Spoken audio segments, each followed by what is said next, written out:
fans can be early starters. Race fans are always dreamers. Sometimes dreams come true. But the ultimate race fan dream is to be a racer at Daytona.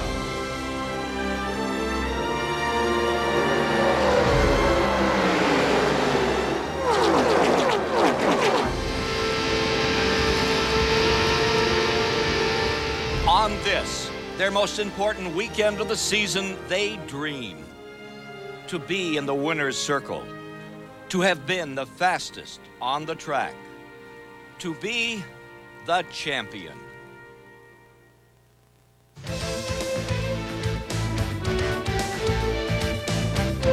In celebration of NASCAR's 50th anniversary, CBS Sports presents the NAPA Auto Parts 300 at Daytona.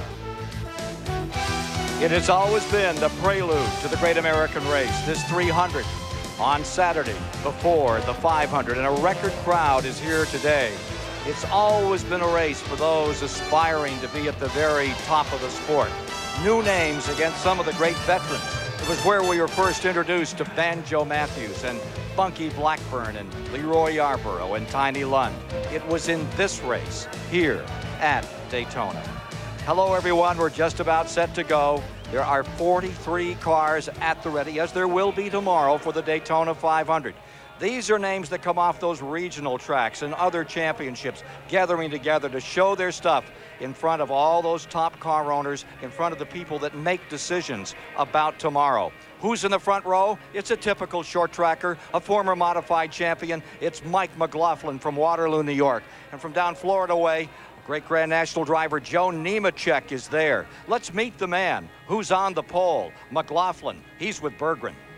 Mike McLaughlin consistently qualifies well for this race. In the last 4 years, his worst qualifying start has been fourth. It's not qualifying that's the problem, it's finishing. In 7 tries, his best finish has been 29th.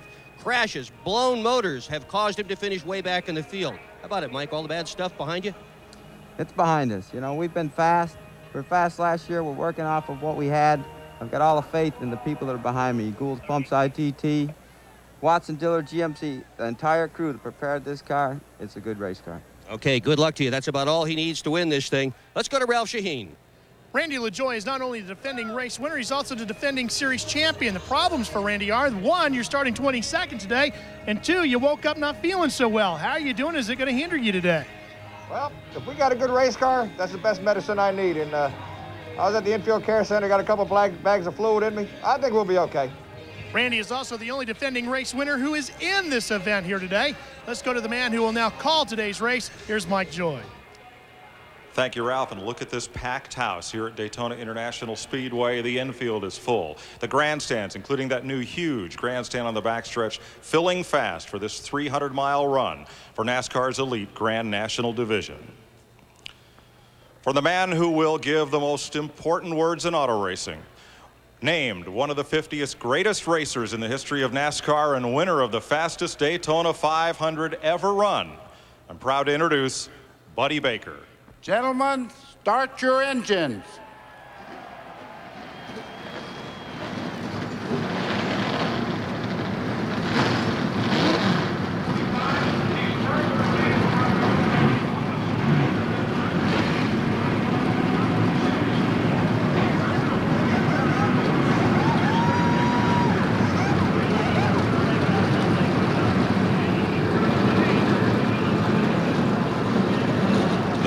Starts here at Daytona. It's a long and arduous season, and it starts with its biggest event. And a new wrinkle. 10 days ago, NASCAR mandated a smaller engine restrictor plate that will lower horsepower. It may also, though, increase fuel mileage. Two-time national champion Ned Jarrett means it's a little bit different race. Well, it is a different race, Mike, and it'll be interesting to see how it plays out. This has been one of my favorite races for many years here during Speed Weeks at Daytona. I think we'll certainly see a lot of close racing, a lot of drafting, and consider this. They're running for their first ever more than $1 million in prize money. Buddy Baker always wanted all the horsepower he could get, and then just a little more. What'll happen today? It's still going to be a great race, but a lot of these guys got to go home and dyno test these motors and really get them up to speed with this new restrictor plate. So look for a good race no matter what they put on these cars. These guys are great drivers. Hey, it's going to be good. We're ready to race in Daytona, and we'll be back with the starting lineup for the NAPA 300 for Busch Grand National cars right after this word. Hello, I'm Steve Hanshew, president of NAPA Auto Parts. On behalf of all our store owners and employees across the nation, we welcome you to today's CBS broadcast of the NAPA Auto Parts 300.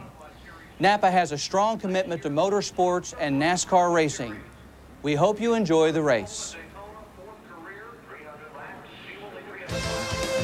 In celebration of NASCAR's 50th anniversary, CBS Sports coverage of the NAPA Auto Parts 300 is sponsored by the 6,200 NAPA Auto Parts stores nationwide, Ford, makers of vehicles that are built to last, and by Goodyear, innovators of run-flat technology.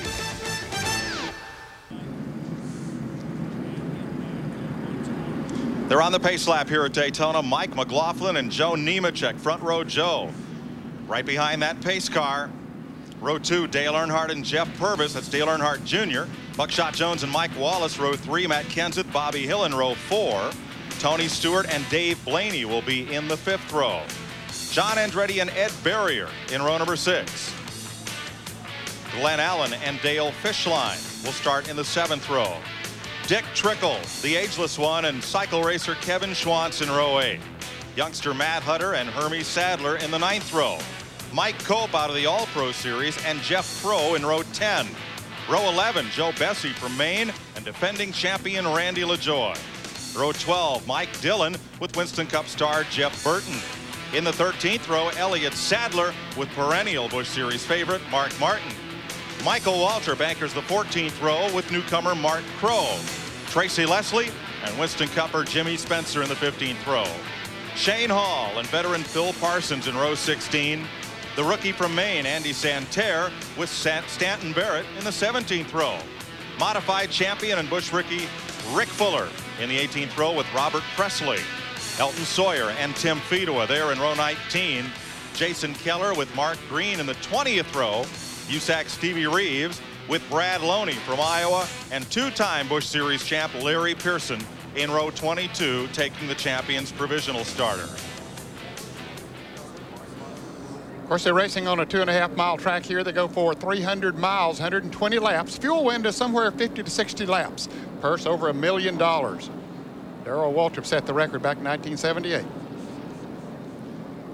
First time these cars have run for a one-day purse of over $1 million. A fact the drivers were reminded of in the drivers meeting this morning as we get ready to race at Daytona. It is a 2.5-mile tri-oval. The banking is 31 degrees in the turns, 18 degrees in the tri-oval by the start-finish line.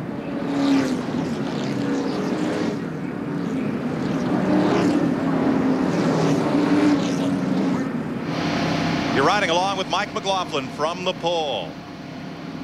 Team 34, whom he's driven for since he made the move up from NASCAR's modified division. Joe Nemechek, front row Joe, also has our onboard camera today inside his Chevrolet from the outside of row 1. Defending series champion Randy LaJoie. Hi, Amos. That's crew chief Steve Bird's dad. On the dashboard there. Randy, the defending champion of this race, rolls off 22nd. And Jeff Burton carrying the NAPA camera in his Roush Racing Ford, starting in 24th position. Also, Elliott Sadler, younger brother of Hermie. They're both in the field today. His Diamond Ridge Racing Chevrolet. We'll show you these pictures.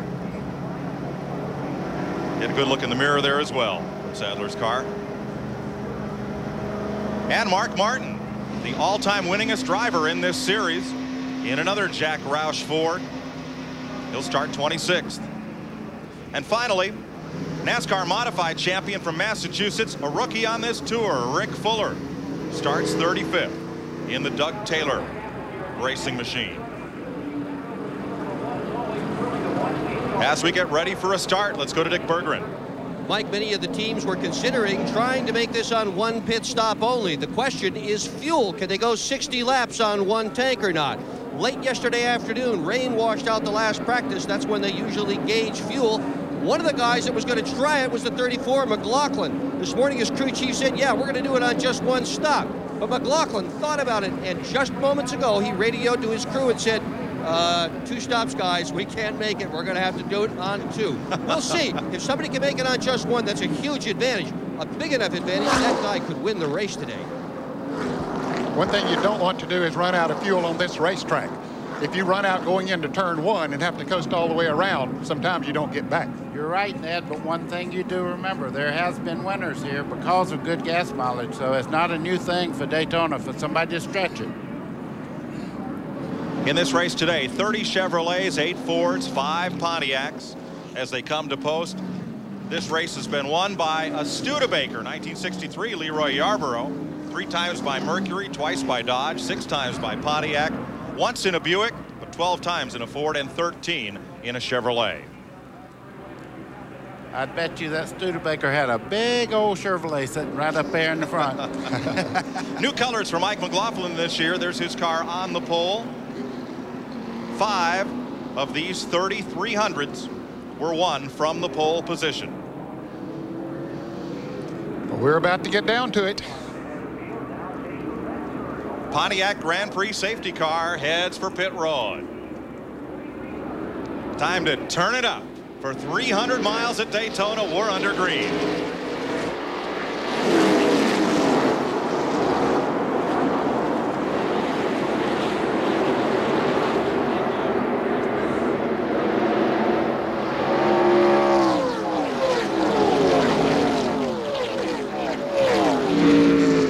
No sound like that, Ned. No sound like that when they fire them up and all cars roar into the first turn. Look at the jump that Mike McLaughlin has. 2 cars out front of the field. It don't take them long to get 3 wide down the back straightaway. They got trouble already. Crow turns around. Is that Glenn Allen that's gone for 2 spins? And about half a dozen cars are going to be involved. That was the black Chevrolet of Glenn Allen. Look at Joe Bessie's number 6 there. Is up on top of another car as they slide down off the bank.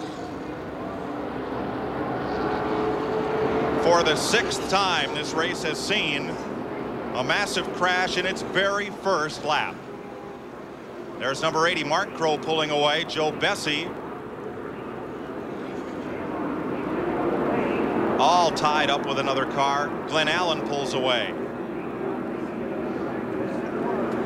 So disappointing to not even get back to the start-finish line on the first lap. You worked hard all winter to make this 300-mile race, and then to have this happen on the very first lap. Disappointing. That's Mark Crow, I believe, who just stepped out of his car,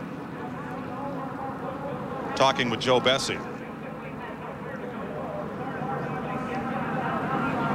Andy Santerre will pit, so will Elliott Sadler and Elton Sawyer, and there's Sadler coming in. Now Bessie climbs out. He's okay. You can see Sadler's car had the flaps up on the roof. He had apparently been around backwards. That keeps the car pressed down on the racetrack. That's an aerodynamic foil that they have on the roof there to keep these cars down when they turn around. Now Mark Crow comes on to pit road. That was his brother Jeff Crow who climbed out there next to the Bessie car. So both of the Crow brothers unfortunately involved in the accident. There's Mark Crow's number 80 with a lot of damage. Just in front of him, Andy Santerre is in. Jeff Burton has come to pit road. That's the car at the top of your screen. That 66 is 3rd in line there, Elliott Sadler. He had to be one of the favorites coming into this race. He sat on the pole for this event a year ago. Jeff Burton pulls away. Mike Cope, the All-Pro 2-time champion, looking for a great debut today. That's Bessie on the left, and that's Jeff Crow in the black suit. Well, we'll take a look and see what happened. They were beginning to get bunched up as they were heading into turn 3. Looks like Randy LaJoie may have gotten into the back of 56 Jeff Crow. Yeah. And there goes Glenn Allen spinning. Glenn Allen almost turned over there. You see Jeff Burton going on the outside there, just skirting by. Mark Martin shoots by in the 60 there in the middle. And after that, it's just a chain reaction. You really can't see very well, and it's hard to avoid the cars in front of you, just like on the interstate or anywhere else. When they start hitting, things happen like that. Heading into turn 3.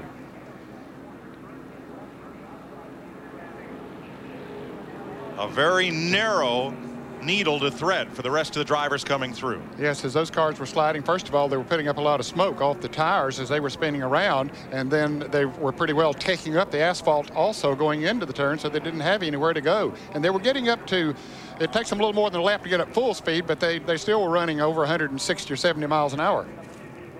From Jeff Burton's car,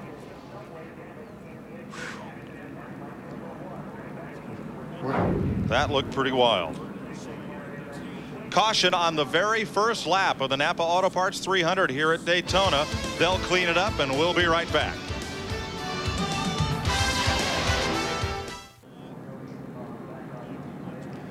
Welcome back to Daytona. Cars damaged in this melee continue to make pit stops as cleanup continues at turn 3. Let's have another look at what happened here. Of course, you're coming into turn 3. As you see them start to fan out on the backstretch, and right in the middle of the pack, it appeared that Randy LaJoie might have touched the back of one of the cars and spun him around and set up a chain reaction type deal. Joe Nemechek rides along under caution. Mike McLaughlin just ahead, the race leader. The car that LaJoie got into was number 56, Jeff Crow. Now, there was damage on the nose of Jeff Burton's car, a piece of tape applied there to number 9. Burton may have bumped LaJoie before LaJoie got into Crow. And there is Jeff Crow's machine headed for the garage. Ralph Shaheen.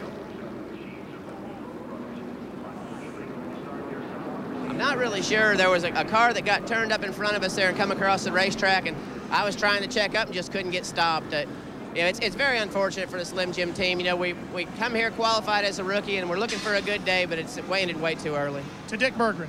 Pit road has been a busy place. Mike Wallace has been in for fuel, as has Jeff Burton. Now, some of these guys who are taking on fuel just may well be able to pull it on one more fuel stop, and that's what they're talking about to their crew chiefs. Andy Sintier, hard left side damage. Pearson was in. They just checked his car over. Glenn Allen has made several trips to pit road. His primary problem, the rear end is not straight in the car. The car is not tracking properly.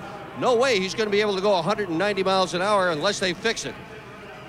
Dick, that car was well up in the air in this incident. Let's have another look here. There's Jeff Burton. Did he bump Randy LaJoie? They were coming up awfully fast on the Crow car. Perhaps after the initial contact between LaJoie and Crow. Well, I'm going to go another step further. It looked like he did touch him just before Randy got into the back of Crow there. And, you know, it's unfortunate. It's one of those things that you really don't plan to have it happen, but when you touch them like that at 200 miles an hour, this is what happens. Ralph Shaheen? Well, Mark Crow was in the middle of that as well. What was your view, Mark?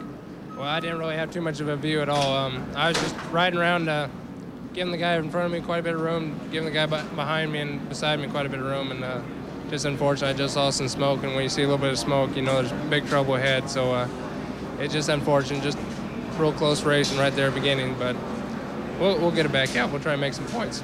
To Mike Joy. Gentlemen, what may well have happened here is rather than LaJoie running into the back of another car, there may have been some action up front that caused Crow to lift and to check up, and the field accordion together. Ken Squire? Yeah, that was just the thought that I had, that what you saw there was that Crow had to check up for something in front of him, because it looked like LaJoie lifted a little, and then right behind him, you saw that number 9 car of Jeff Burton trying to check up. It was too late. 160 at that point on the back straightaway, buddy, when they were just getting up to speed? Yeah, pretty much so. They were probably up to close to 180 miles an hour there because they were in a good draft and all, but when they start into the corner, if you see them all slowing up and you start checking up, every car further back, you have less time to brake, and that's probably what happened there, but you know, we're speculating just like everybody else. Bill Stevens. Joe Bessie, things got ugly real early. What happened? Just, I don't know who it was. There was a car up in the wall early and thought it was going to stay up there, which I think that car would have stayed up there long enough for me to get through. And then somebody got crossed up in front of me, and next thing I know, the car was headed to the moon. Just a real disappointing start. I'm just disappointed for Power Team and disappointed for the guys that worked hard this winter. And just hopefully we can get it back together and get back out there. Over before it starts, Dick Berggren. Well, Jeff Burton has just left pit area here. He has been working, or his crew has been working on the nose of that car, which is well pushed in. A two-time winner last year, came with a brand new car. Looks like a refugee from a junkyard already. Mike? The biggest crash in NASCAR history occurred in this event in 1960. 37 cars piled up coming out of turn 4, including Ralph Earnhardt, Johnny Roberts, Joe Lee Johnson, Steady Eddie Flemke, and Larry Frank. You're with Randy LaJoie. Right there, he had his hand up. They had checked up in front of him. Going down in the corner, you see him 3 wide there. He put his hand up to let the car behind him know there's trouble. Couldn't slow down enough and got in the back of Crow. Unfortunate situation here on the very first lap, but we're about to go racing again as they come off of turn 4, and still in the pit is Elliott Sadler, and now they're not going green again. Their yellow base back out. Dick Berggren. Elliott Sadler, who was on the pole for this race last year, is on pit road. They are working on the back end of that car, tearing what's left of the sheet metal out of the right rear corner. They've got a baseball bat underneath the left rear corner, trying to get enough fender clearance. And there he goes, out back to join the fight. And the field will get a take 1. And we'll look for a restart next time by.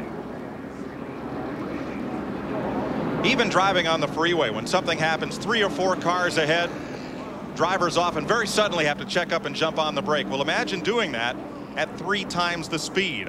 That's just what happened there. Well, you guys know that is why everybody wants to have a great qualifying time. The closer to the front you are, the less chance you have of getting caught up in a wreck like that.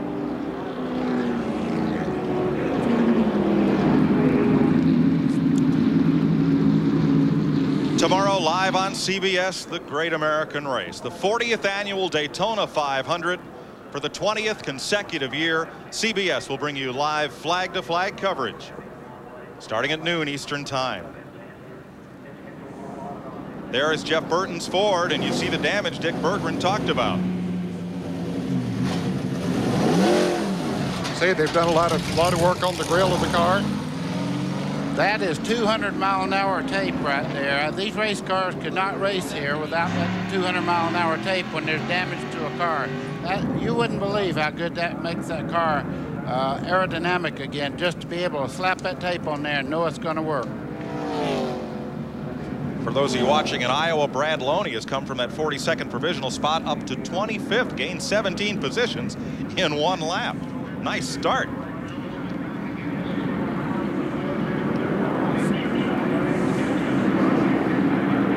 Still working on Elliott Sadler's car. We may get this restart without him. McLaughlin, the pole sitter, is the leader. Joe Nemechek, Jeff Purvis, Dale Earnhardt Jr., 3rd generation driver. There he is, number 3.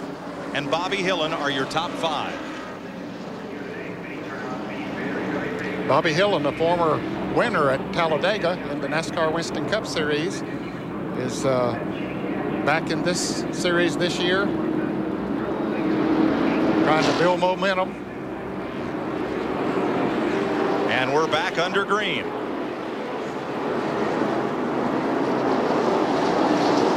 Seven laps complete. First one under green, the rest under caution. Here comes LaJoie down to the inside, that blue car. And he's going to get a little help down there in the low lane. As they go back to turn 1, that's John Andretti, 96.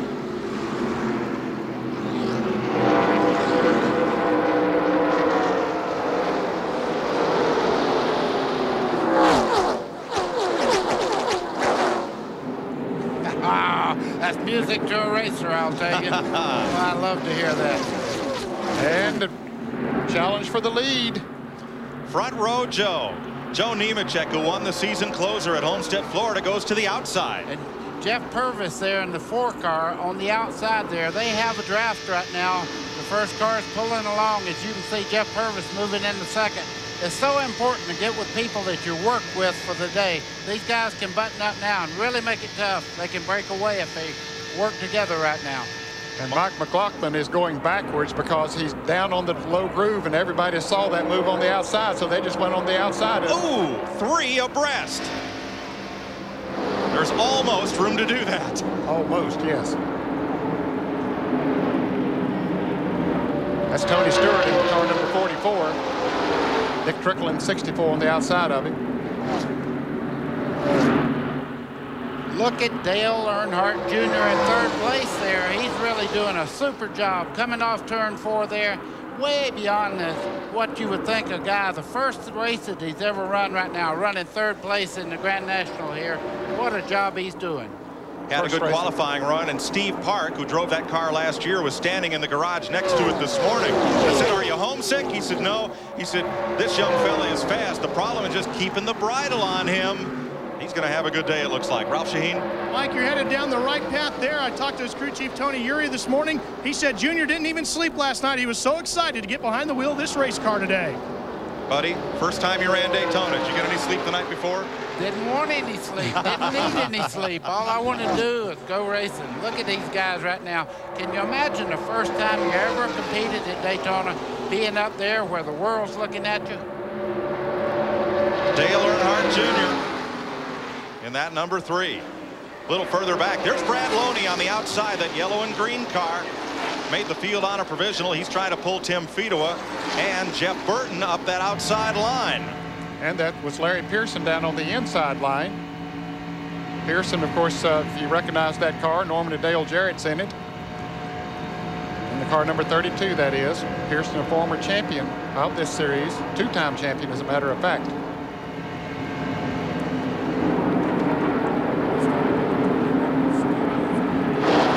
Laps complete. Let's go back to the garage area. Bill Stevens. Mike, I'm with Jeff Trogue. You're okay physically, but emotionally, you took a shot. Yeah, it is tough. We worked really hard on this car to get it ready for this race. I feel sorry for the guys because we all put a lot of overnight, stays getting this thing ready, and it hurts. We're going for the points this year, and out the first race, but we're going to try to get it back out there and get some laps. They're working on the car right now, and Mike, that's the car that Joe Bessie wound up on top of. On the outside, Dave Blaney. You're used to seeing him in a World of Outlaws sprinter going sideways and up on the cushion. That's that number 93, the Bill Davis entry in the Busch Series this year. He looks like he's been on pavement all his life. Mike, those open-wheel drivers are starting to jump over into these divisions of NASCAR, and they're really making an impression. That's where Jeff Gordon comes from also.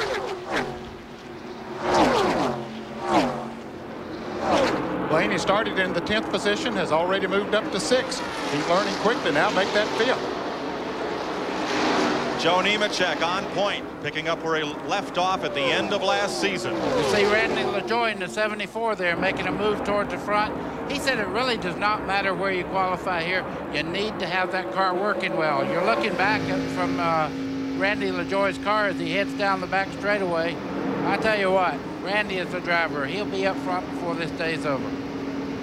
He's kind of cut from the Baker mold. Put your foot down and see what's left at the end of the race. Go ahead and say it. Perfect driver. Number 2 hat, number 14 shoe. Ralph Shaheen. Mike, Dave Blaney's got a lot to learn when it comes to drafting. The only drafting he was ever able to do in his sprint car was at the Syracuse Mile, and there it's a lot different. When you swing out in the draft, the balance of the car tends to get upset. Here it runs a whole lot different. There's Blaney, that black car, number 93, with the red, white, and blue stripes. A lot of surprises right up at the front of this field. Earnhardt, the rookie. Blaney here, the rookie. And LaJoie has climbed a 7th spot on the right corner of your screen.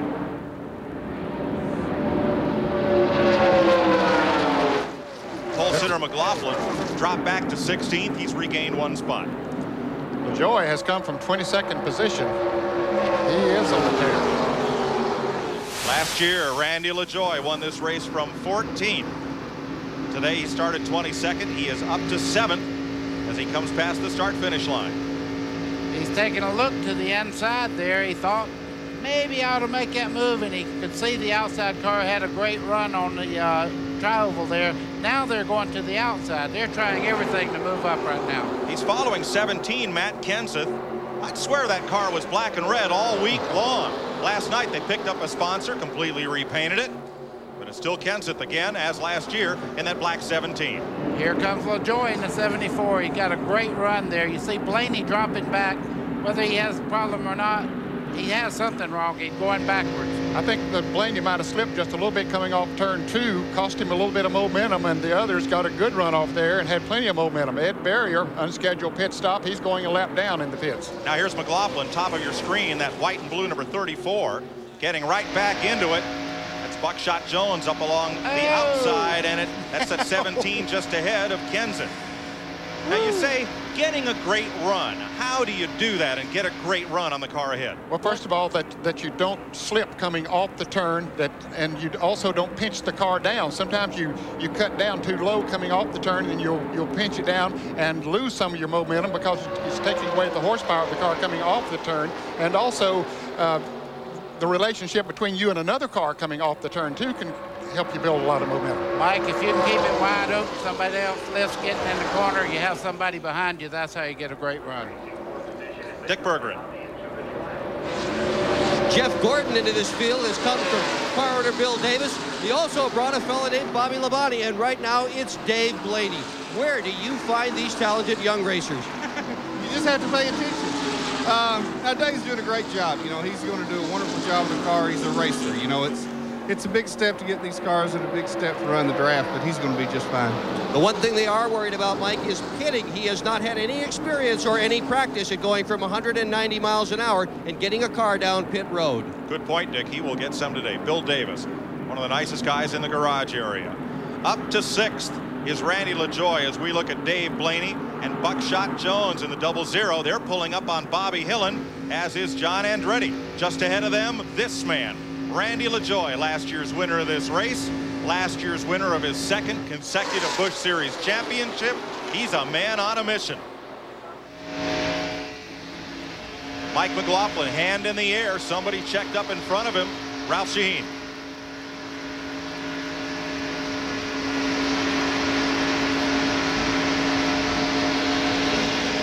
Gary Cogswell is the crew chief for Mike McLaughlin. What are you saying to him, Gary? Is he going to be okay? He's coming up.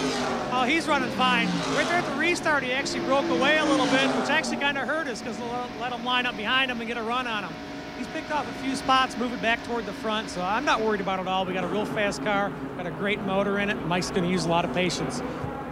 McLaughlin is right behind Hermie Sadler, that yellow Chevrolet, but right behind McLaughlin, he's got a mirror full of the winningest driver in this series. Mark Martin is who you're talking about, and Mark Martin knows patience. He knows how to draft. They'll work their way to the top. I would love to look in my mirror and see whether I was going to follow him or lead him. I would want Mark Martin around me.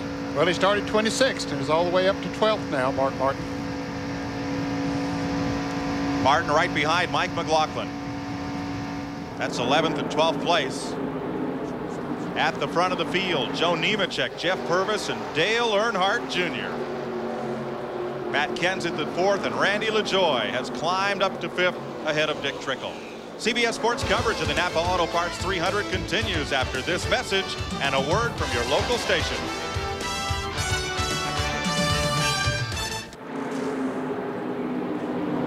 Welcome back to Daytona. 21 laps complete. Big battle in mid-pack. And one goes up in the wall. You could see the tire explode going into turn 3 then.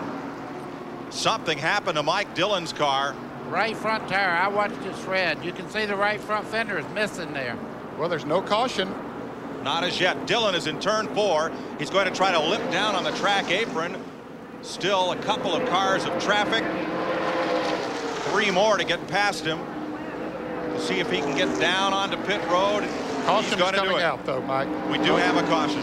And perhaps there was debris from the tire, maybe some sheet metal as well. I'd say, Ned. Yeah. Wow. Dillon had a good run going. He'd come from 23rd starting spot up to 14th position. I got to tell you something. If that's all the damage you have hitting the wall at 200 miles an hour, you are very lucky. He was up against the wall down the back straightaway when the tire let go, so he was very lucky. The suspension pieces on these cars are patterned after stock Detroit parts. But over the last several years, they've been refined, and while they're made to those dimensions, they're much stronger than what's on your street car. Sometimes you can take a whack like that and keep on running. Let's see what happened here. Okay, he's in this pack of cars. Right there, you can see the right front go flat. You can see the rubber flying off of the car there. Dillon's in big trouble. The one thing that saved him, Mike, you could have iron under there, but you need to be 3 inches away from the wall when you hit it, too. Here's another. You see the tire is already flat, and it just, when he starts into the corner, it just takes him right out to the wall. And Buddy, that's an important point. If he was running down on the low lane of the racetrack, there wouldn't be that much left of that race car. There wouldn't be half of it left. You're exactly right. We're under caution at Daytona in the NAPA Auto Parts 300. Joe Nemechek leads Jeff Purvis. We'll be right back. CBS Sports celebrates NASCAR's 50th anniversary, remembering one of its most emotional finishes. The second place driver, Randy LaJoie, said, "I don't know if I could have beaten Joe that day, and I don't know if I wanted to." Homestead, Florida, November '97. Joe Nemechek, on the track that took his brother's life just months earlier, celebrates with his family in Victory Lane and with his young son, John, named for Joe's late brother.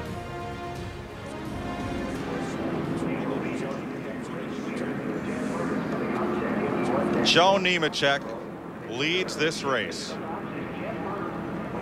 Front row Joe, they call him, because that's where he most often starts in Winston Cup and Busch Series racing. Now on pit stops, here is Dale Earnhardt Jr. making his pit stop. See him come in a little hot there. Got on the brakes, slid the front tire. Jackman jumps up in the air, gets tagged a little bit. Ralph Shaheen. Well, the Jackman is Kevin Pennell. Tony Eury Jr. also working on that right front. Now, after they got the car serviced and they let him go, he ended up snapping the U-joint.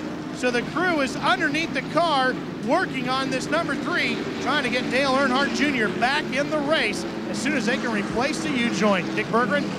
Joe Nemechek was leading before that yellow flag. He came in, they did a real quick pit stop, just over 17 seconds, took 2 tires and a lot of fuel in that car. They said they weren't worried about 4 tires because horsepower and fuel are the issue.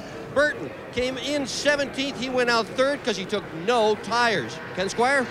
As you look at Joe Nemechek, that moniker, front row Joe, Wally Dallenbach dubbed him with that, and that came from Winston Cup racing a year back when in 5 races he was on the pole 3 times, and he started calling him front row Joe. And Joe said, "I'd like to become known as One Win Joe." That was in Winston Cup. Here in Grand National, here you're looking at a 5-time winner fixing to make it 6 if he can stay up on top of the NAPA 300. Thanks, Ken. Buddy, what happened to Dale Earnhardt Jr.'s car leaving the pit? Well, he probably was in a hurry because all that problems had happened and let the clutch out real hard, and it snapped the U-joint on the back part of the drive shaft. You could see the drive shaft. That was that long cylinder they were putting under the car there, and on the back side there, that's the U-joint that really hook up to the rear end and propel the rear wheel. So when that goes out, you're dead in the water till you fix it. And he could have accelerated about the same time to let the jack down, and that would have put a lot more pressure on those parts. So Dale Earnhardt Jr. sits on pit road. He'll go 2 laps down as the field comes by, getting set for a restart after this caution flag for Mike Dillon, who went up into the wall after cutting a tire. On the restarts, you can only pass to the right before the start-finish line. That's why everybody runs up in the high lane. We're back under green.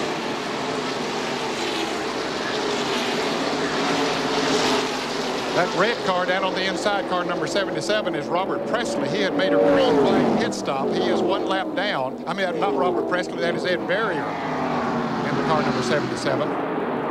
And you see the leaders moving around him. Mark Martin pulling up behind his Roush Racing teammate, Jeff Burton.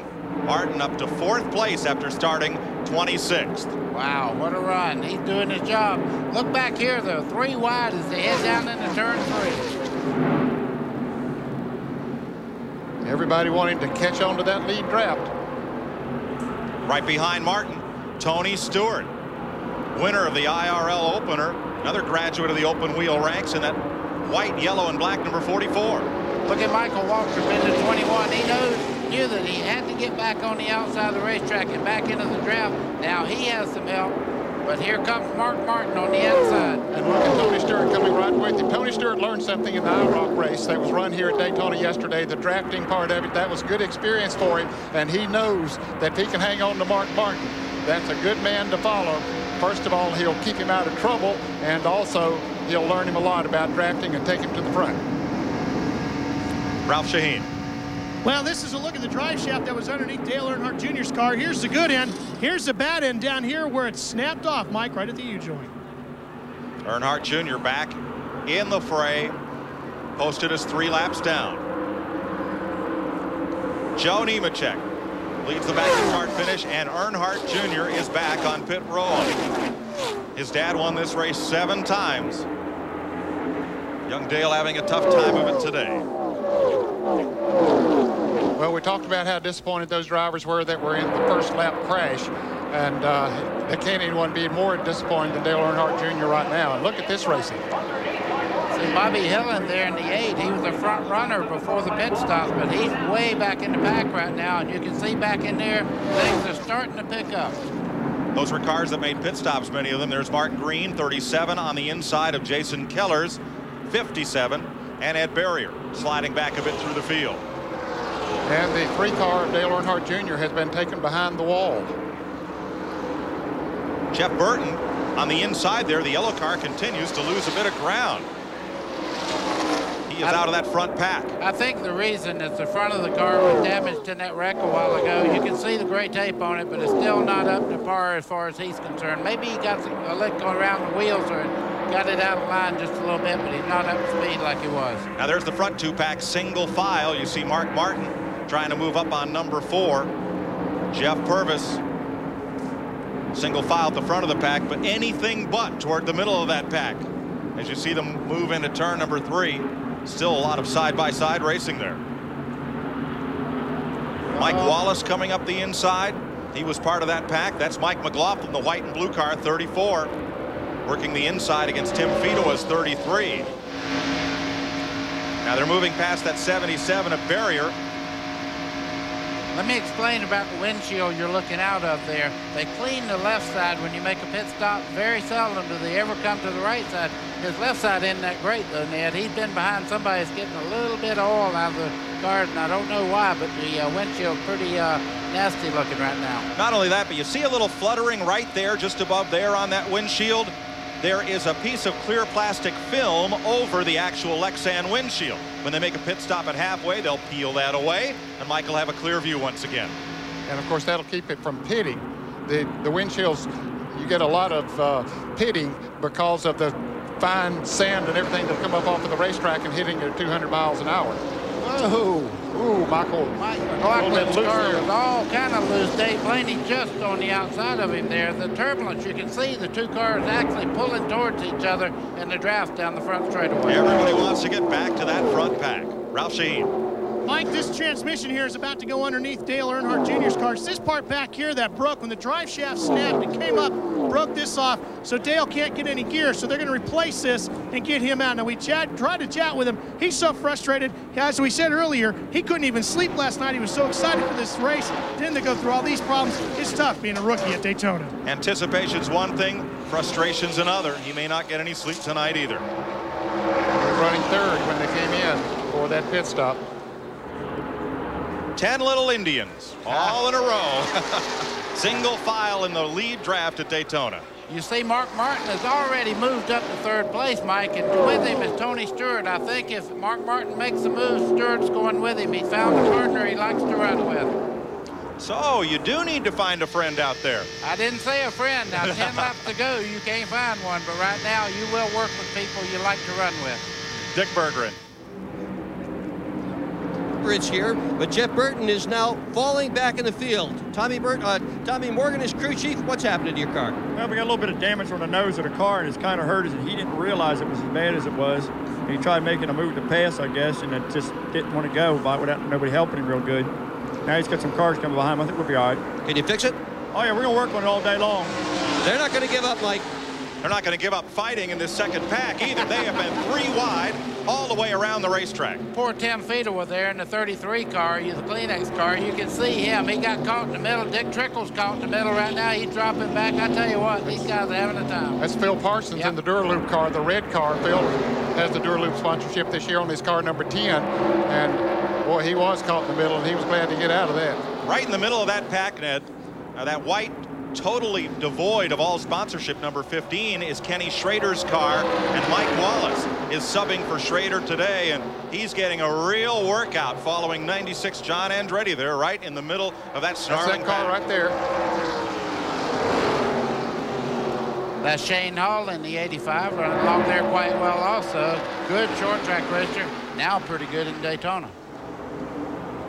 Back up front, Joe Nemechek continues to hold Jeff Purvis right up close near his bumper. Purvis has a lot of Winston Cup experience. He's a veteran of this series. He drove for James Finch for most of last season. Finch let him go. Tried other drivers, including Dale Shaw, and then he and Purvis teamed up again at the end of last season, and they're going to run the whole year in that number 4 car together. There's Mike Wallace. The only decal on that number 15 car in the back says APR, Andy Petrie Racing. Yeah, that's enough. That's a good thing to have, because Andy Petrie is certainly very knowledgeable. He was once crew chief for Dale Earnhardt when they won the championship. Great car. Of course, he's now the crew chief and car owner for Ken Schrader in the NASCAR Winston Cup Series. Whoa, they're getting close to that outside wall as they come off the tri-oval there.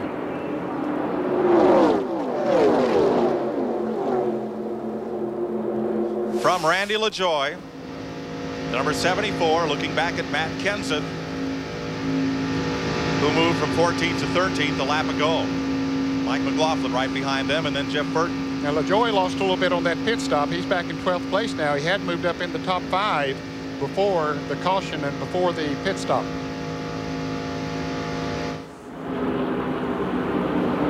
Back up front is still Joe Nemechek, and Purvis just hanging right there with. Purvis might be content where he's at. His car is probably comfortable right there. He knows as long as that group of cars right there are running a single file that they're pulling away from the rest of the field. Let's go to Ken Squire.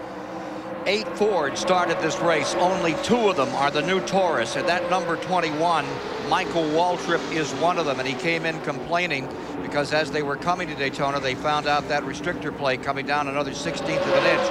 But it's not bothering Michael. From 27th, he's up in that lead draft, running in 5th. Now the other Taurus is in the second pack of cars. That's Jeff Burton. He had been running with his front group. He's just fallen back. But for Ford enthusiasts, there are some Tauruses out here, and the colors for the moment are being carried in 5th place by none other than Michael Waltrip, number 21. Mark Martin, of course, drives the Ford, but he's running the Thunderbird. Elton Sawyer has the other Taurus in the race today. You're with Mark Martin, the 3rd place car. 37 laps complete here at Daytona. We'll be right back.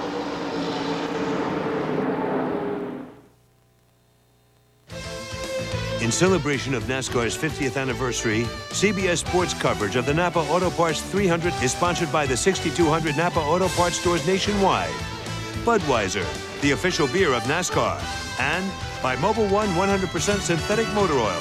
Nothing outperforms Mobil 1. Today's overhead shots courtesy of Goodyear's blimp Stars and Stripes. This year Goodyear will double its blimp fleet to 6, adding 2 blimps in Europe and 1 in South America. Mike, the lead group has reduced itself to 4 cars. They broke away a little bit right now. You can see Mark Martin has moved into 2nd, and just behind him, Tony Stewart. Martin drafted underneath Jeff Purvis. There's Purvis's number 4, which got back in line in 4th, and somehow they lost Michael Waltrip and the rest of what was a 10-car freight train. Bill Stevens.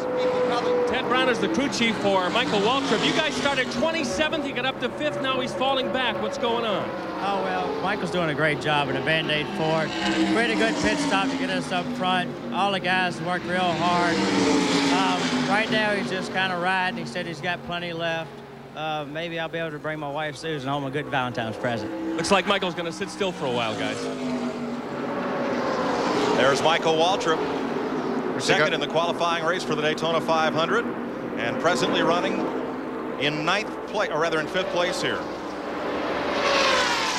He got shuffled just a little bit when they made that pass up in front of him, and it caused him to lose the draft. But once before, about 15 laps ago, he was about this far behind, and he led that group of cars back to him. So we'll see if he can catch him again. I think you're exactly right. If Dick Trickle will just stay where he's at, and you see Buckshot Jones, all three of those cars are very quick. If they'll stay in draft like they are, they'll catch that front group.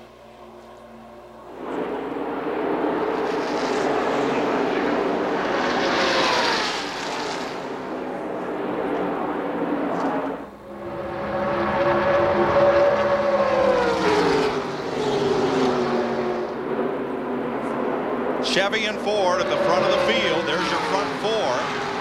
And let's move back to find Mike McLaughlin and the rest of that group that's been battling from 13th position on back. There's Randy LaJoie right there. And back to the front where Mark Martin drops way low on the banking, tracking Joe Nemechek. Look at that right window there. You can see the pressure of the wind coming around that car at 200 miles an hour. Look how it's making it vibrate there. That's just the air going by the right side of the car.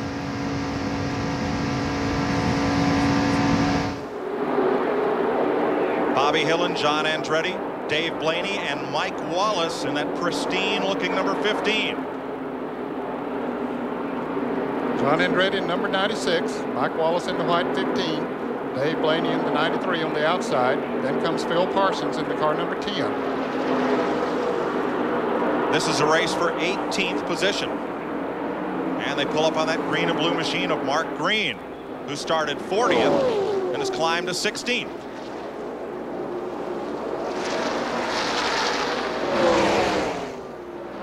Elliott Sadler down to the apron of the racetrack. He's been in and out of the garage area and no longer a factor.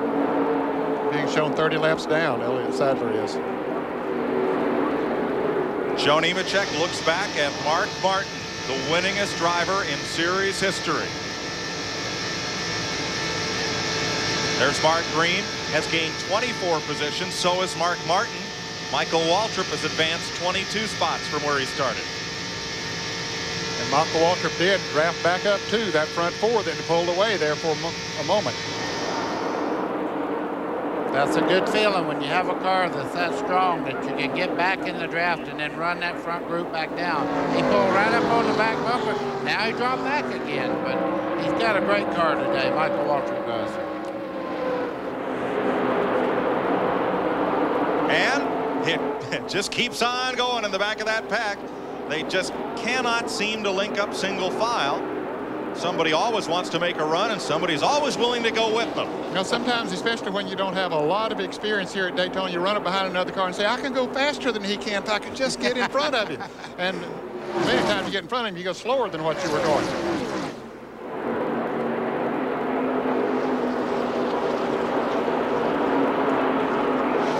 John Andretti's at the head of the second pack there. That red and blue 96. Jimmy Spencer, Mr. Excitement, is right behind him. Then Mike Wallace and Mark Green. Spencer driving number 12 this year.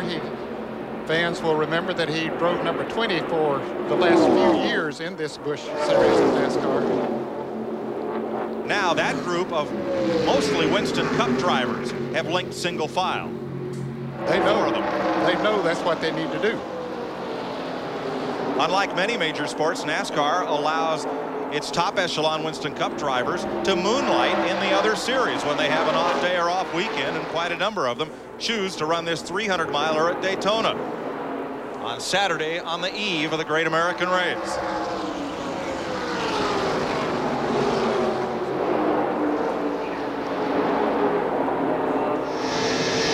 You are sitting on the back bumper of the leader, Joe Nemechek. Dick Berggren. Joe Nemechek's crew has just radioed to him and told him, don't worry at all about what's going on behind you. Just protect the bottom and stay where you are. Nemechek so far has dominated this race. It's a little bit of a surprise when you look at the record book, because until today, he had only led 6 laps. But if you'd taken a poll of the crew chiefs in the garage this morning, they all said this was the car to beat. As we ride with Joe Nemechek for a moment, Dale Earnhardt Jr. has pulled his car back out on pit road, but now they're pushing me back behind the wall again. Let me take you down in the first turn. Here goes Joe Nemechek. You can see him turning down right on the bottom of the racetrack. That white line there divides the flat part of the apron. That's the racetrack right there above the white line. Now out to the wall, down the back straightaway, over 3,000 feet down through here. You run very close to the wall. Reason for that, you set yourself up to make this dive back into turn 3, right back on the bottom. You'll see his hands fairly still right there. Now, as he starts to get closer to the straightaway, watch his hands get a little more intense on the wheel. Now he goes off the corner, off turn 4, out against the wall, and back into the tri-oval. And every one of those black marks on the asphalt was someone else's 190-mile-per-hour misfortune. Mark Martin, that black car in second place. And here's Dale Earnhardt Jr., the rookie, back on the speedway.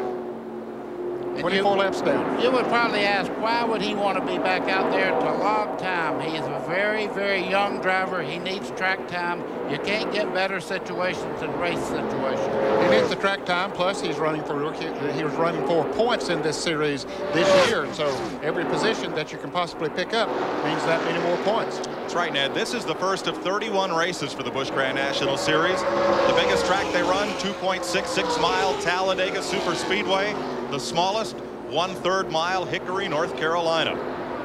They run on 25 tracks in 19 states.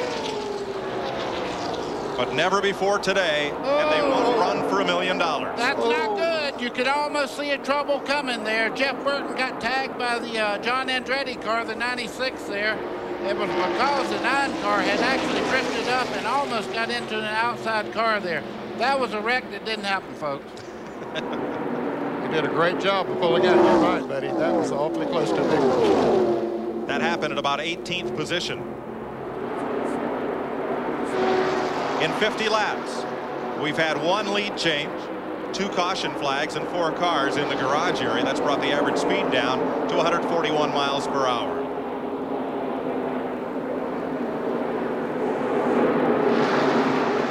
Mike, you just never know at Daytona. It can happen so quick.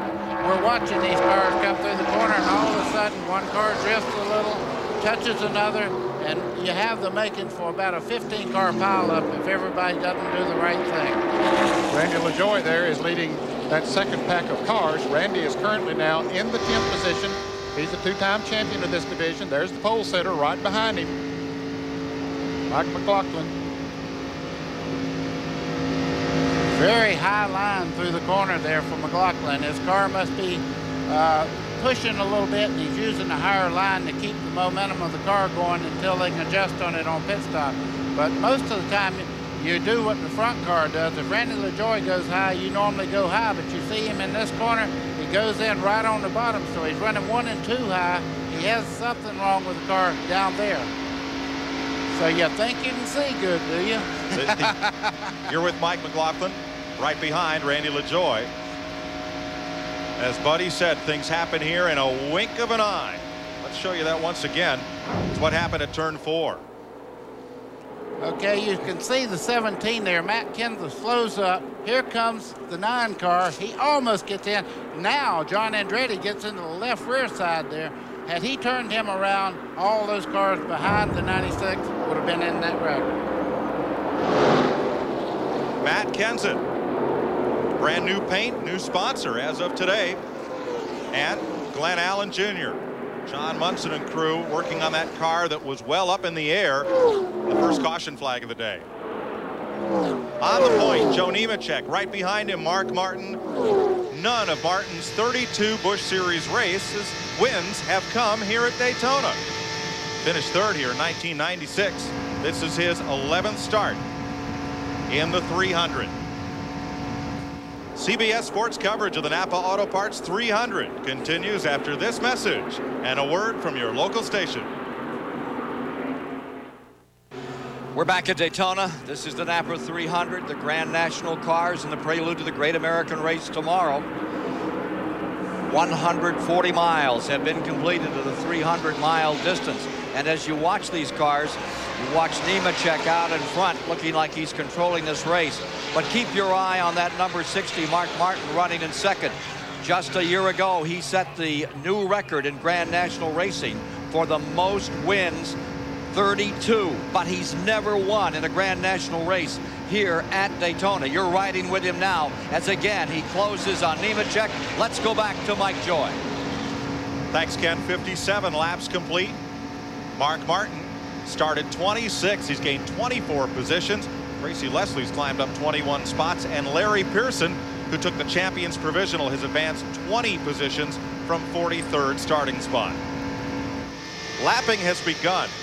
The race leaders have put Brad Loney, Rick Fuller, Andy Santerre, and Ed Berrier lapped down. Mike Dillon, Elton Sawyer, 2 or 3 laps down. Glenn Allen, 6 laps off the pace. So we're starting to get into a little traffic here. At the speed these cars are running, Mike, they are pulling away from the rest of the field. These 4 are. Dick Berggren?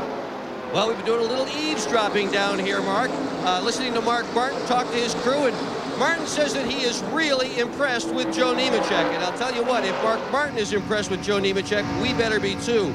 Nemechek's crew, meanwhile, has told him that he is pulling this whole line of cars coming out of the corner. That's engine and chassis. Good point, and it takes both. Here I at was Daytona. just looking, Mark Martin's running pretty well too. Just then they come down off turn 4. Mark Martin's running very well. And you know, if you're running as well as they are right now, and you're getting the lap times and everything, if you run along in second, save a little fuel, do what you have to do, and know that you have a car. If you need to move, you can. How important is that just to ride along like this?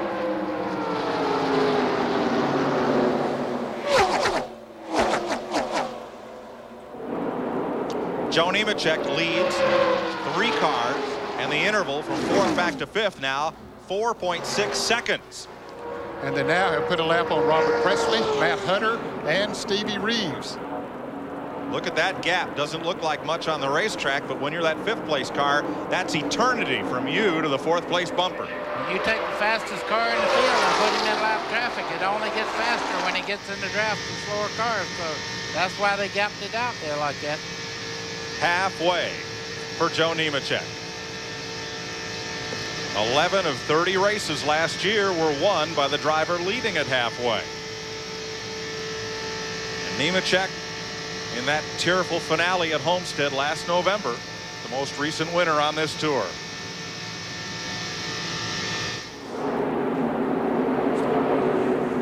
Tony Stewart, the rookie, right back of those front 2. You're riding with Mike McLaughlin. Here's Ralph Shaheen. Mike, he's picked up a bit of a vibration. These are wheel weights, the same things that you would have on your personal street car. The crew seems to think he's thrown one of these off of the car. That would cause a vibration that Mike is feeling. They don't think the tire's been on the car for enough laps for the tire to have equalized. They'll be checking this when he comes in.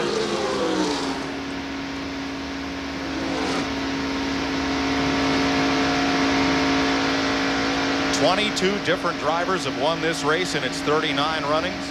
Joe Nemechek trying to become the 23rd. Dale Earnhardt won this 7 times. Bill Dennis, who now lives here in Florida, 3 times in a row. Leroy Yarborough, the first back-to-back winner in 62 and 63. That 62 race ran caution-free. Let's have a look, see how one of the rookies is faring. Make that 2 of the rookies. National NASCAR Modified Champion Rick Fuller from Massachusetts, behind Iowa's Brad Loney. This team that Fuller drives for made a switch at the end of last season. Fords for Chevrolets. You see Fuller riding along there first time at Daytona with his right hand on the shifting lever. He's just taking it easy. He's riding along here. Or it might have tried to jump out of gear on him earlier, and he might have to do that. Evidently he does, buddy, because he didn't even take his hand off the gear shift in the turn. Driving with his left hand. I do that a lot on the highway. Maybe that's not good.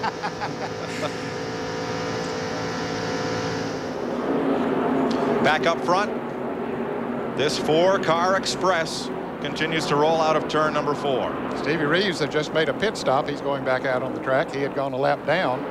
Jason Keller has now gone a lap down. 25 cars being shown on the lead lap.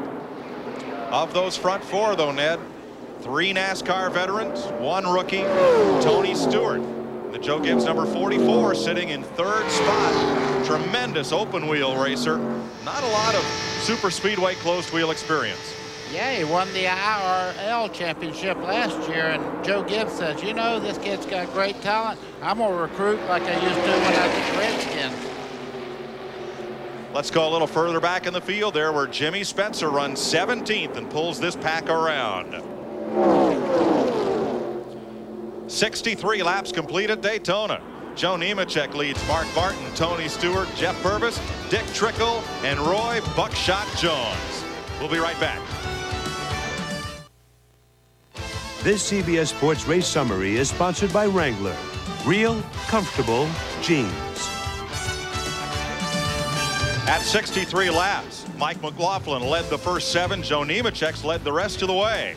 Average speed now back up to 148 miles an hour. 2 cautions for 9 laps. Out of the race, Joe Bessie, Jeff and Mark Crow, and Mike Cope. Ralph Shaheen. Mike McLaughlin down pit road. The guy they call the big guy, Steve Helwig, puts 2 rounds of wedge into the right side of the car. They'll change tires on both sides. Also, crew chief Gary Cogswell putting in some wedge to the left side of the car. The car was a little bit loose. They wanted to tighten them up. Hopefully by changing tires, they'll get rid of that vibration. 24.7 second pit stop for Mike McLaughlin, the pole sitter, and he will go 1 lap down to the leaders. From Waterloo, New York. We might be getting closer to regular pit stops. Of course, McLaughlin, the first one of those on the lead lap to make a pit stop, but others might be coming in before too long. Dick Berggren. Well, Brian Patty is crew chief for Joe Nemechek. He's talking to him right now on the radio. And Brian, you've been walking up and down pit road. What kind of deals have you been able to cut? I feel like I'm in Las Vegas. No, we're just trying to get together, see if we can't get a drafting partner. I got a little stomach problem, and I just think that what happened in the Twins with Jeff Gordon's going to happen with me, and I'm trying not to let that happen. I talked with the 60, the 44, and the 4, and we all got a common agreement. We're all going to come in lap 83 and get tires and go back out. But I don't know. We'll have to wait and see. Well, that's the deal. They've all been walking up and down, all talking to each other. The deal has been cut. We'll see if it gets paid off, Mike.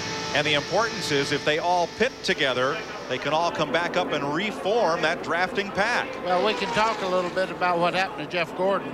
Jeff Gordon made a pit stop and lost track position, never was able to regain it. So it's very important to stay with the fast cars when you make your pit stop.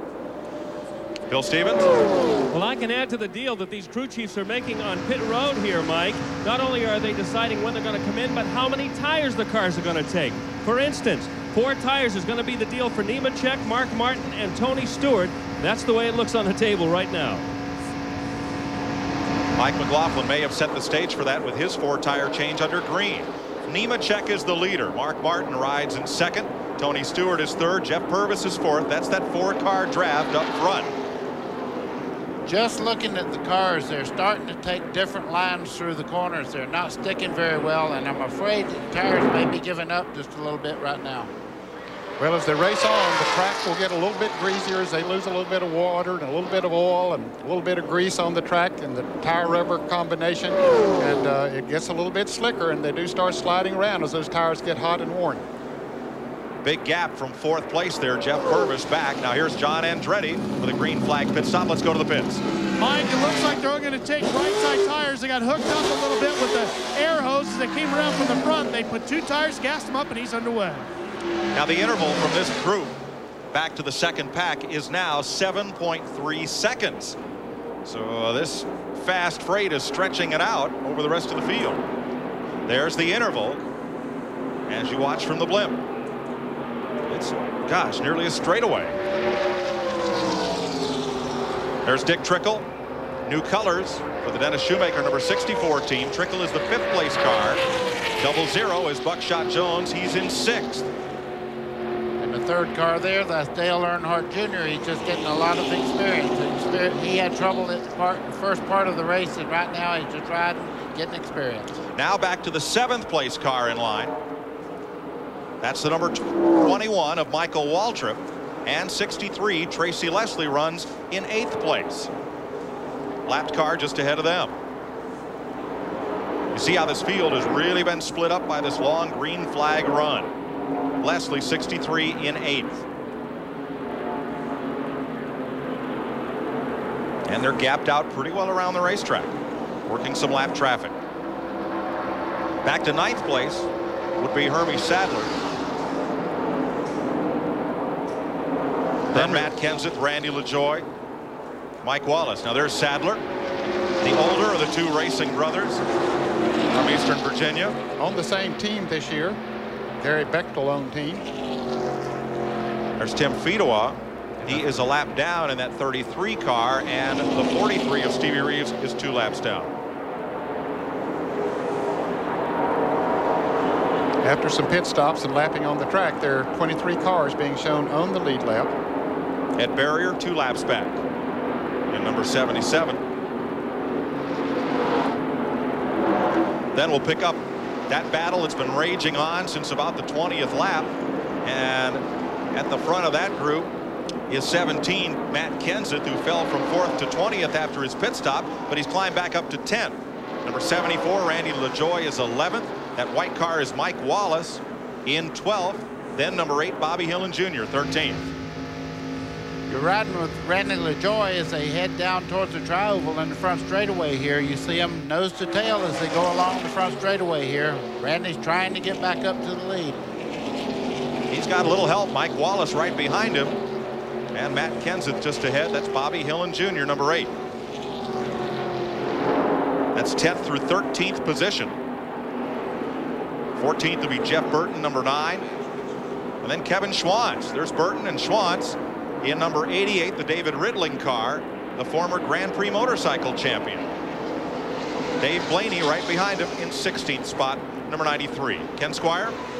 I'm really impressed with the old Buckeye Bullet. This is a dirt track racer out of the World of Outlaws, where he had 10 main event wins.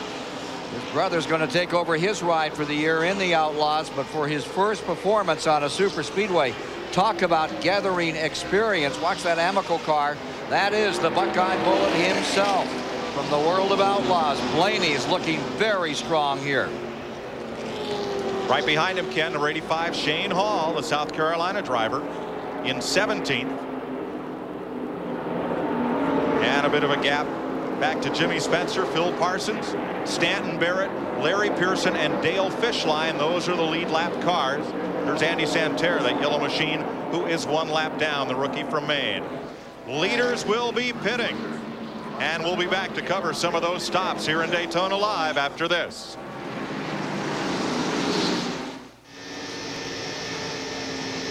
"78 laps complete.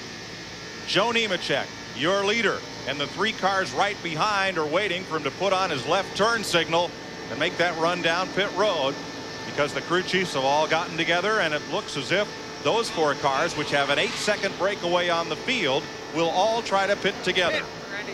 Pit, Randy. Pit.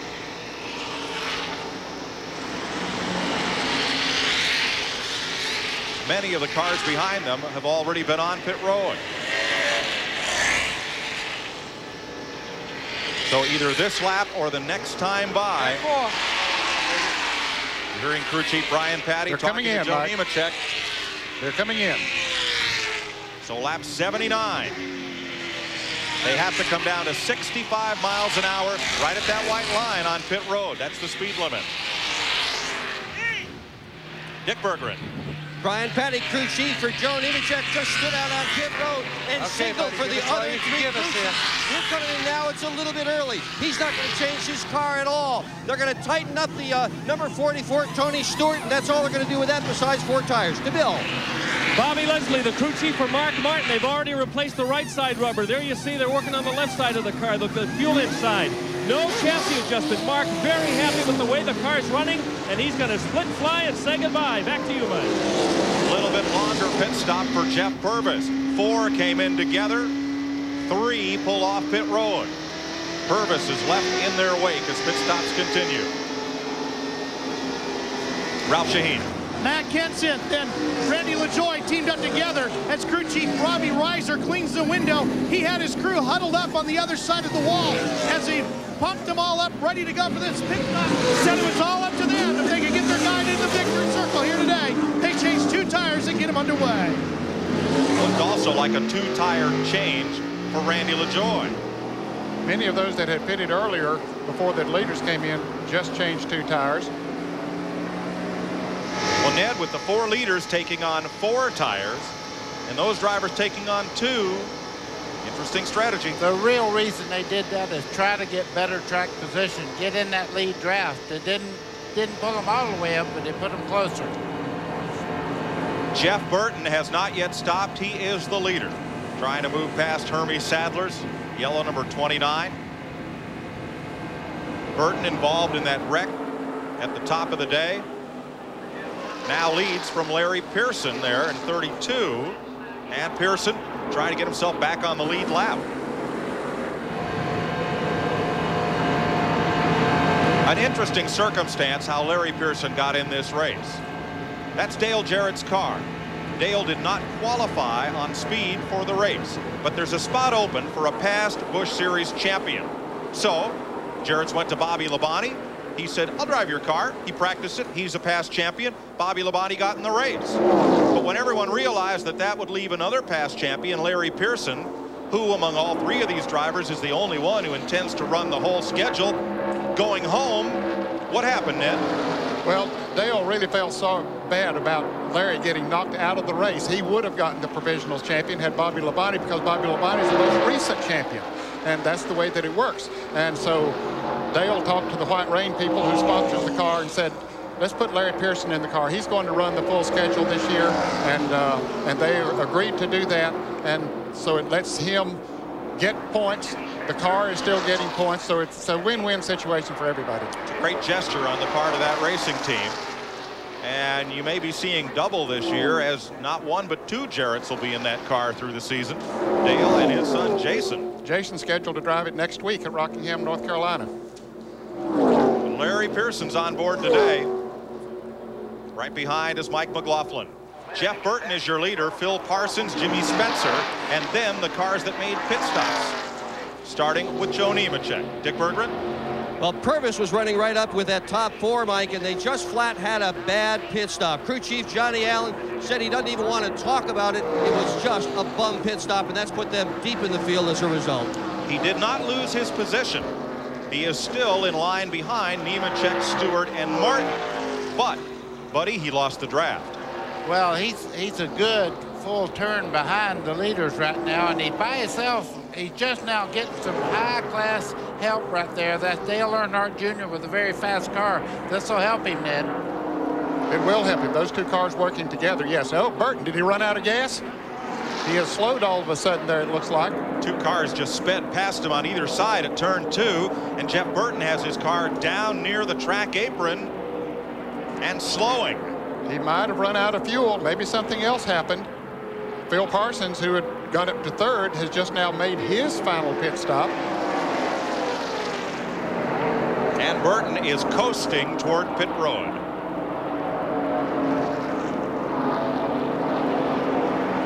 Tough break for the South Boston, Virginia driver who came out of this series and up to Winston Cup, where he's been a winner. Jimmy Spencer takes over the lead. Jeff Burton was running 2nd. You can see that's by the wayside now. He's on the bottom of the racetrack. Looks to be just coasting in. Dick Berggren. Well, Jeff Burton's crew is ready for him, but he can't quite get here. He is indeed out of gas. Jack Roush has a multiple car team.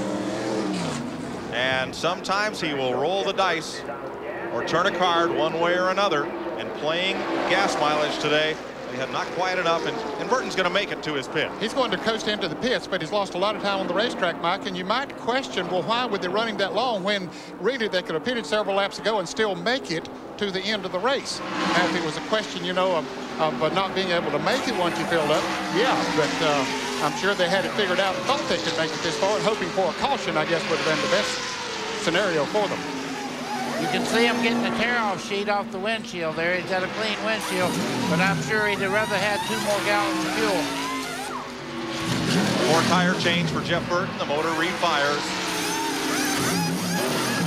And as they hammer home those luck nuts, drop the jack, off he goes. Up front, Jimmy Spencer. From Berwick, Pennsylvania, the driver who won the modified national championship twice and then came down to run Busch and Winston Cup racing in NASCAR. You're looking at Spencer from Mike McLaughlin.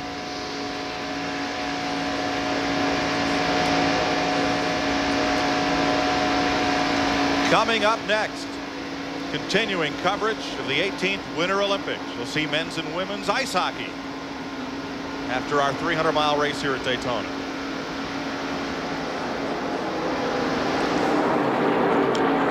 Joe Nemechek moves up to second place with Jeff Burton coasting onto pit road, and he still has Tony Stewart right with him. Tony Stewart right with him, and Tony Stewart to me is showing me so much maturity for a guy that really has little or no experience on this type of racetrack and this type of car. What a great job of driving today. Showing a lot of maturity out there. And now Spencer is at him headed towards the pits. Yes, it is, Ned, and he about locked up the brake trying to get down to the 65-mile-an-hour speed limit. In NASCAR, if you get a speeding ticket, they will hold you in your pit. Each second that you are held on pit road, the rest of the field is moving the distance of a football field every second. So those speeding tickets are very costly. Ta-ta, Dad. When that happened, you're dead. I'll tell you. Well, Spencer's had his problems with speeding on pit road too, Mike. Last year at Dover, he got nailed 3 times in one race, and he has been nailed in this race. Fortunately, it's the one he almost won, except for a penalty for speeding on pit road. Now the question will be, where will Spencer reemerge on the racetrack, and will he have drafting partners? Here are your leaders now. Joe Nemechek goes back to the lead with Spencer's pit stop. There's Tony Stewart right in his tire tracks. Tony Stewart told me just the other day the greatest thing he has going for him other than a great team is he can go to Bobby Labonte and ask him questions about what he needs to do on these races. Bobby Labonte has a great deal to do with that car doing what it's doing right this moment. 4 cars went into the pits together. Nemechek, Martin, Stewart, and Purvis. Purvis had a long pit stop, and Mark Martin is losing the toe of the 2 leaders. Yeah, he's too far back now to get her. He'll get a little bit of help, Mike, but it doesn't go. And it's trouble right in front of the leaders up in turn 3. 1 car up in the wall. Dave Blaney, the sprint car driver, backs it in. Tony Stewart missed that wreck by about a half a car length. He had to really look at the fire here. We have a fire underneath the car. The window net comes down. That's the signal the driver's okay, and he's going to be out of there in a second. Dad, that looks like a fuel fire. It's at the back of the car, but I don't want to speculate. It could be so many things right now. The good part is it's not up there where the driver's at. It's burning down on the grass now. And it appears, Ned, that Blaney may have hit his button for the onboard fire extinguishing system before climbing out here. May still have a radio cord or something hooked up. Yeah, that's pretty aggravating when you're trying to get out. You see him there. He still has the hose on his helmet hooked up. There's a lot of things that you have to unhook to get out. Still a little bit of fire coming right around. That's the fuel intake position there. A little bit of fire burning out there. Get right around in this area. But thank goodness it's not a lot of fire, and he does have time to get out of the car. The fireman sees that fire now and says, we'll just go ahead and put that out. Ned, the driver is a lot like an astronaut in that capsule. He's got radio. He may have a drink tube. He may have a fresh air tube to his helmet. And this might be the first time that he's had to get out of one of these stock cars. In a hurry. Yeah. And, you know, he's been used to driving those open wheel cars and a lot more openness all the way around him. Mike, I've had the same thing happen. I've caught on fire like that, and I brought every cable and everything in there that was hooked with me 30 yards outside of that car before I ever looked back. Dave Blaney is okay. He will get the required ride in the track ambulance to the Dr. Monaco Care Center here in the infield at Daytona. After going into the wall up toward turns 3.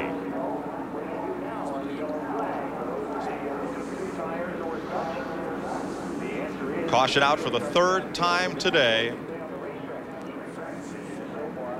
Let's have a look at this.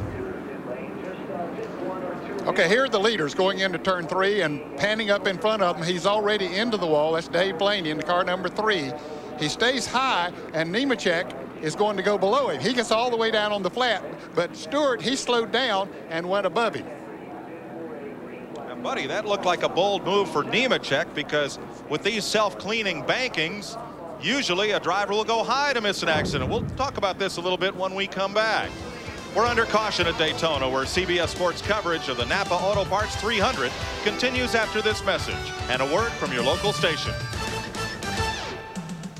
High noon, it's the Great American Race, the 40th annual $7 million Daytona 500 right here on CBS.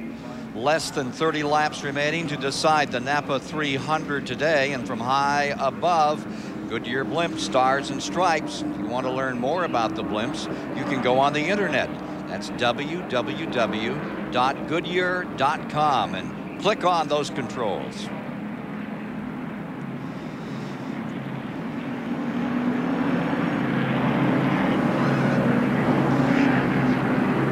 Getting down to decide this one. Going to be a shootout. It always is. It was the very first year, 1959. Picture this, 70 cars on that 2.5-mile track. And we're not talking about 2 or 3 brands. There were Studebakers, there were Hudson Hornets. And I'll tell you, those guys really minded their manners. They only had 3 or 4 cautions. They kept those Tigers sitting on their stools with their paws in the air, but they must have been some anxiety in that first race when you consider that a lot of those cars were 39 Chevy Coupes and 39 Ford 2-doors. That was a wild time. Just as wild today, always that way when you come to Daytona. A thrilling spectacle, and we're getting ready for this exciting conclusion. Let's go back to Mike Joy. Starter indicates 1 lap to go before the restart. Let's show you what happened to Mike McLaughlin, our pole sitter.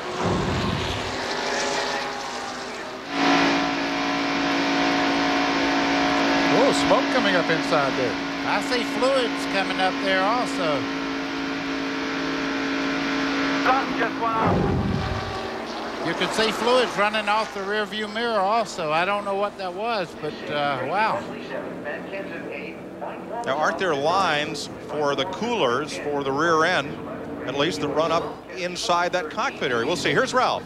Well, Mike, they say a coil broke in the 34, and it looks like there's soap all over the windshield inside of the car, and it's become very difficult for Mike. So they brought him down pit road to change tires to get him going. Well, he's back out. They got the left side of the windshield clean, thank goodness. There was fluid dripping from the mirror. As I said, it was all in the interior. I just wonder, a lot of times that fire extinguisher inside will activate itself at a certain temperature, and it may have been mounted right on the floor, and it might have actually activated the fire extinguisher while he was running there. I don't know. It was some kind of fluid, though. You can see some of it on the dashboard. Yeah, I believe we would have seen more. Yeah, more I think you're right. It would have made a lot of smoke, fog inside, but whatever it was, could have been his water cooler. You don't know. Ralph Shaheen? I'm telling you, I'm not lying. It is an ignition coil, right, Gary? I'm not that crazy. Yeah, that's correct. Mike said he looked down and could see where the top of one of the ignition coils had blown out. Those coils have a lot of windings of wire in them, and then they're filled with a fluid to help keep those windings cool. And this is something I've heard of. I've never even seen myself. So it's just, you know, that we got that monkey on our back here for Mike and Team 34 and Gould's. Man, would we like to finish on the lead lap here just one time. CBS bringing you another first at Daytona. Bill Stevens said it might be a strange day, and it is. Didn't know they had fluid in the coil area. Green flag. Joe Nemechek. After the round of pit stops under green, Nemechek is back at the front with Tony Stewart, Mark Martin, Jeff Purvis, and Dick Trickle. After all the lapping and the pit stops, Mike, there are 17 cars on the lead lap. Buckshot Jones in 6th, Tracy Leslie, Matt Kenseth, Mike Wallace, Michael Waltrip, the top 10. You're watching Mark Martin there in the yellow and black car. He's trying to get up to Tony Stewart and get that great track position. You're riding with him down the back straightaway. You see a car in between him and Tony Stewart right now. The shell car just up there is Tony Stewart. They're in a long line right there. One of the lap cars, Mark Green, was the one just ahead of Mark Martin. 3 wide, Andy Santerre in yellow and blue on the bottom now. Jeff Burton drops underneath him. Now, Jeff Burton is one of those cars that's a lap down because he ran out of fuel and had to coast into the pits under the green flag. With Jeff Burton, Rick Fuller goes by on the outside. There's Andy Santerre, one of the stars of the Busch North Series, right alongside, trading a little paint in his Daytona Busch Series debut. And it gets busy right behind. That's Brad Loney, the yellow car in the middle of that sandwich. John Andretti on the inside. Tim Fedowa, that blue car up top. See Jeff Purvis there in the 4 car trying to make a move. Look back here, 3 wide all the way down the back straightaway. They're getting ready to go into turn 3. They've turned it up a bit. This caution really brought a lot of good cars back together again. They brought the entire field together, and those that are a lap down are trying to get back on the lead lap if possible, and those that aren't are trying to get up there and get position. Dick Berggren. Brian Frazier is crew chief for the 44. Tony Stewart riding in second. You guys have been running up front all day, except not in the very front. Looks good behind. Can it lead? Well, we don't know yet, do we? I think we can. We're going to try to save here toward the end, and maybe we can get a little push from Mark Martin back there. But this Shell Pontiac has run really good all day, and Tony's done a great job. And right now, we're just going to kind of hold our own and see what we can do here toward the end of the race. But I think we can lead. Can you pass on your own? I don't think so. Well, we'll see. Need a little help. We'll see in a few laps, Mike. What he can do right now is look at a mirror full of cars chasing.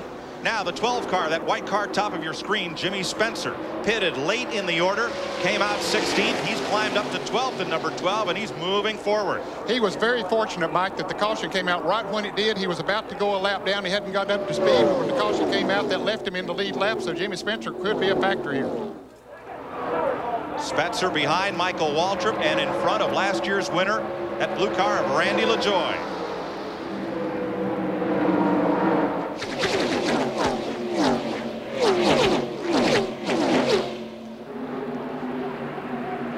Mike Wallace inside of Michael Waltrip. Spencer right side of your screen. Buddy, Jimmy Spencer used to drive for you, and kind of like Buddy Baker, he's got one way to drive, flat out. You can hear these cars going by. Everybody's flat out, but look up front right now. You have these guys that are really putting on a great race now. Jeff Purvis moved all the way to second place there. Tony Stewart kicked to third. Mark Martin in fourth, but Ned, most importantly, Mark Martin's caught up right in that lead draft. He had lost that lead draft before the caution came out, and so that was a break for him. Puts him right back there with them.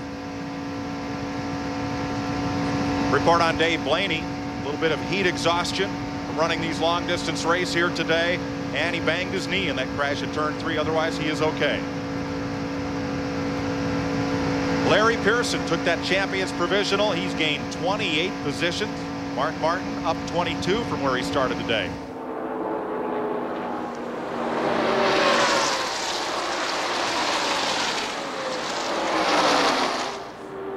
And there's still 3 wide back in the pack. Boy, they're having fun, buddy. That's what it's all about right now. You're riding with Mike McLaughlin as he goes through the corner here. He's coming off turn 2 there. You can see visibility is a little bad out the right side. He can actually see a little bit better on the left side there. You can see a cleaner vision there on the left side where he's actually looking through. Now he's telling them, fall in line. Let's draft and go to the front. Follow me.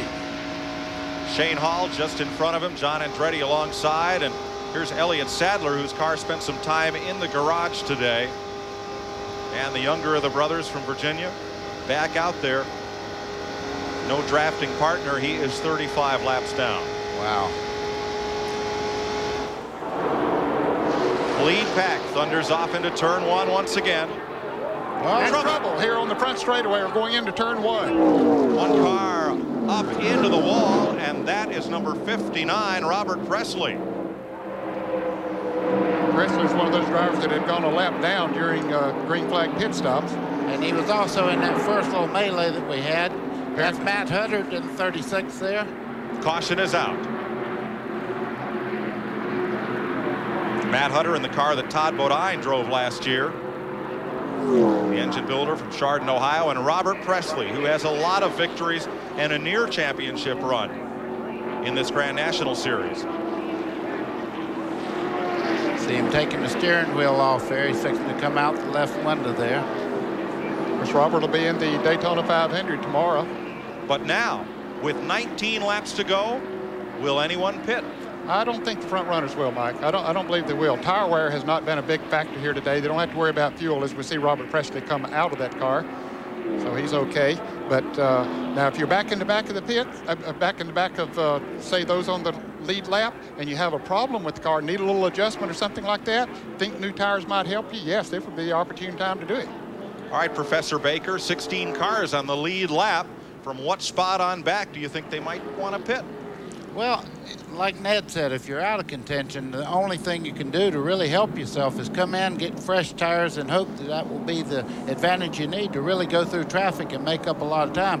But these guys in the front, it would surprise me if any of them stop. They watched the 125 milers where the lead car stopped and they lost track position, never could regain it. See a lot of damage done on the left rear of the Robert Presley car. They look inside to see if there are any leaks of fuel.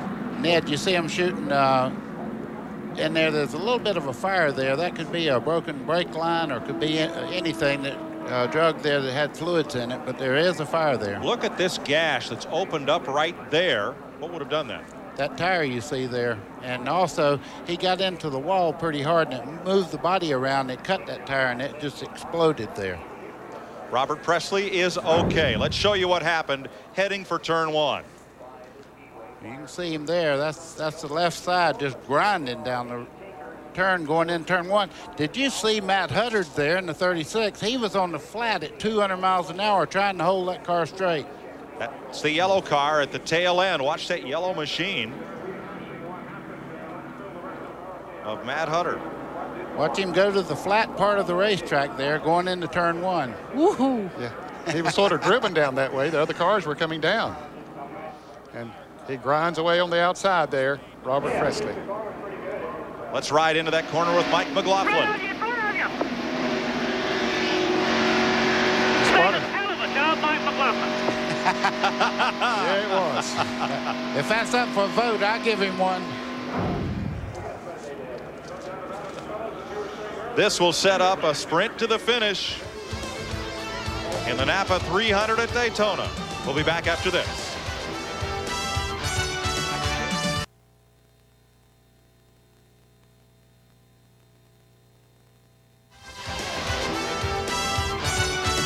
We're under caution at 101 laps. 4 leaders. Mike McLaughlin, Joe Nemechek, Jeff Burton's been out in front today. Nemechek currently is on point. 148 miles an hour the average speed despite 4 caution flags for 15 laps. Jeff and Mark Crow join Mike Cope, Steve Reeves, Dave Blaney, and Robert Presley in the garage area. Riding along with Joe Nemechek. Joe, Mike Joyce at CBS. Can you hear us? Sure can. How you doing today? Well, Joe, we're doing great, but you're kind of stinking up this show. You've led near the whole way. The question is, in this last sprint, can you hold them off? Well, I'm not sure. I sure hope we can. I see all those guys behind us. They're trying to get positions so they can team up on me, but I've just been running this thing wide open all day. She's been handling right on the bottom. You know, Brian Patty and the rest of these guys on this Bell South Mobility crew have just given me an awesome race car. Joe, does it concern you that nobody's yet really made a run at you to see if you can hold them off?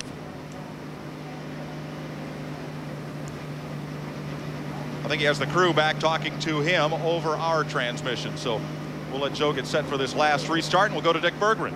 Yeah, and what he said is exactly what's happened down here, Mike. The crew chiefs of the second, third, and fourth place cars have indeed gotten together.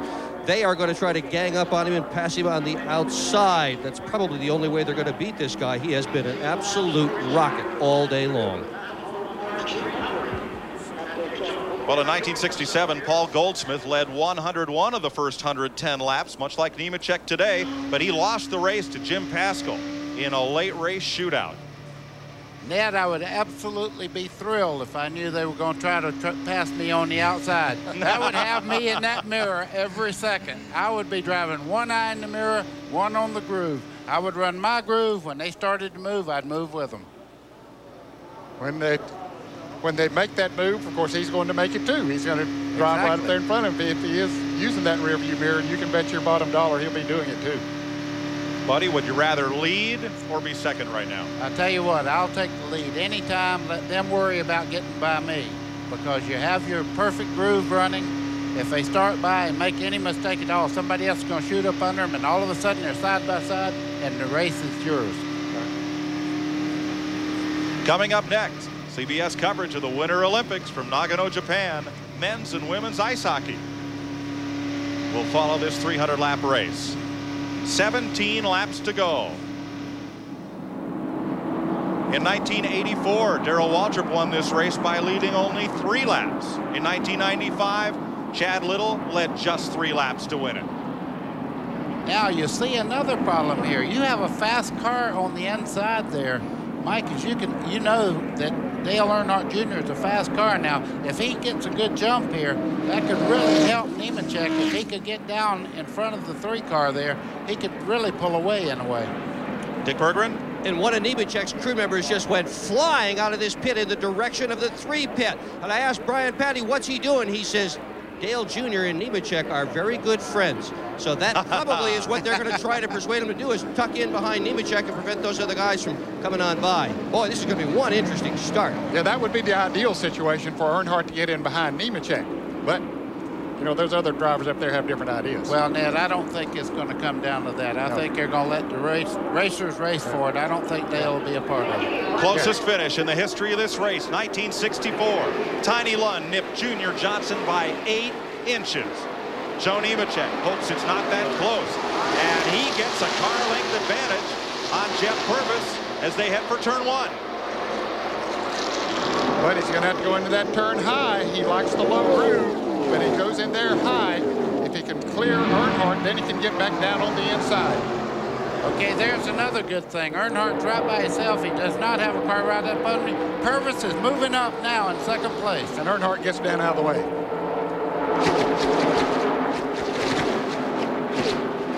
Tony Stewart ducks out of line. Here goes Purvis down to the bottom, but Nemechek beats them to the low groove in turn 3. Mark Martin now gets by Dale Earnhardt Jr., making it a 4-car draft. And they're not done. There's Dick Trickle in 5th place. Buckshot Jones in 6th and Matt Kenseth in 7th. This is anybody's race with 15 to go. You're in the 4th place car of Mark Martin as they head for turn 1. And out behind him. There's what you don't want to do. Dick Trickle's there side by side with Dale Earnhardt Jr., and you can see right now he's losing ground. Trickle was on the low side coming from turn 2, and around goes Earnhardt up in the air and over. Both cars land on their wheels, but Trickle and Earnhardt Jr. go for a wild ride down the back straightaway of Daytona. He'll race back to the caution. Nemechek will lead him back here.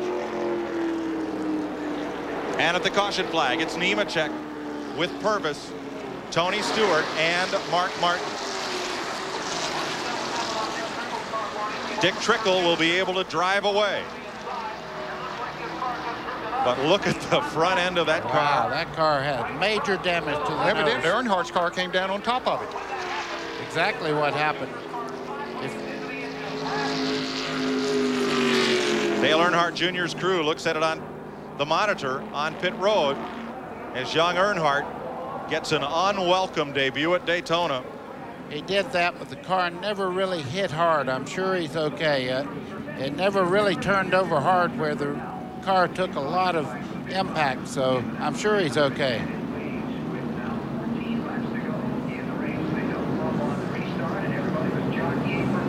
Buddy, it looked a bit like Rusty Wallace's and some other. There's Earnhardt out of the car. He is okay. I said it looked a bit like one of Rusty Wallace's wild tumbles down the backstretch, where, as you say, didn't hit anything hard, just went for a tumble and a wild ride. Well, it's mandatory that he goes to the hospital to be checked up, but you're exactly right. When the car comes off of the pavement on the back straightaway and gets on that grass, for some reason, air builds up under them and they lift right up, it seems. All right, let's see what happened between Dick Trickle, the orange car, and Dale Earnhardt Jr. There's the orange car of Dick Trickle. And you can see Trickle, he must have gotten hit from behind and shot right straight into Earnhardt's car. And you see Earnhardt's car lift, sets back down on the hood of Dick Trickle's car, then comes back down on its wheels. I'm not sure what the Olympic judges would give that landing, but it was a wild one. Let's take another look. You see Trickle right there. That's Buckshot Jones behind the two of them as they come off the corner there. Okay, we'll follow this on down through here a little bit and see what they're side by side. Here comes Buckshot with a great run off the corner. You see him coming up right there.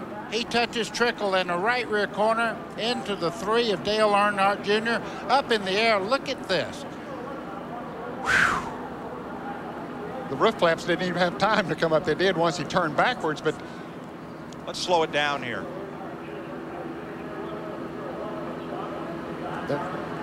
Yeah, the roof flaps did come up too. They went back down.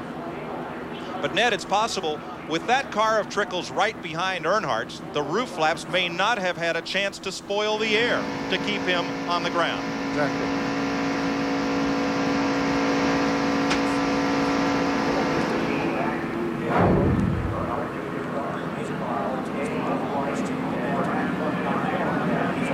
One year ago, Dale Earnhardt's dad, who's won this race 7 times in the Daytona 500.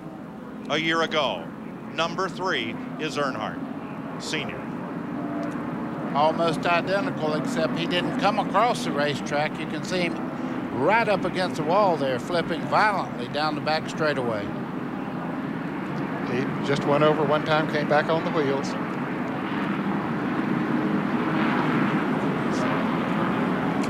Dale Earnhardt Jr.'s car hauled back to the garage. He climbed out of it okay, and will regrid for a shootout after this.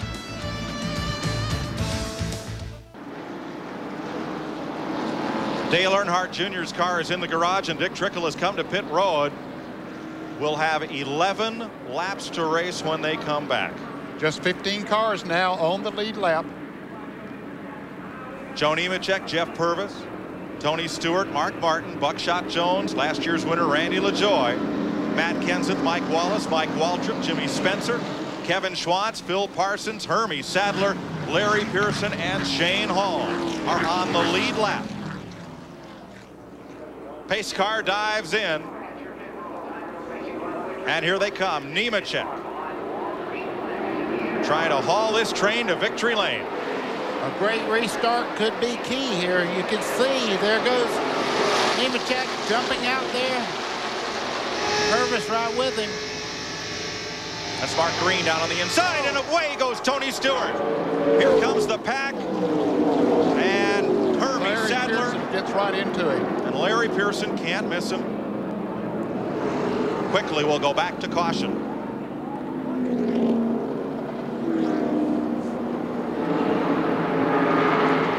Field slows on the backstretch. As in this series, they do not race back to the start-finish line as they do in Winston Cup racing. These guys are trying to get a lap back here. You can see them racing the lead car back to the flag.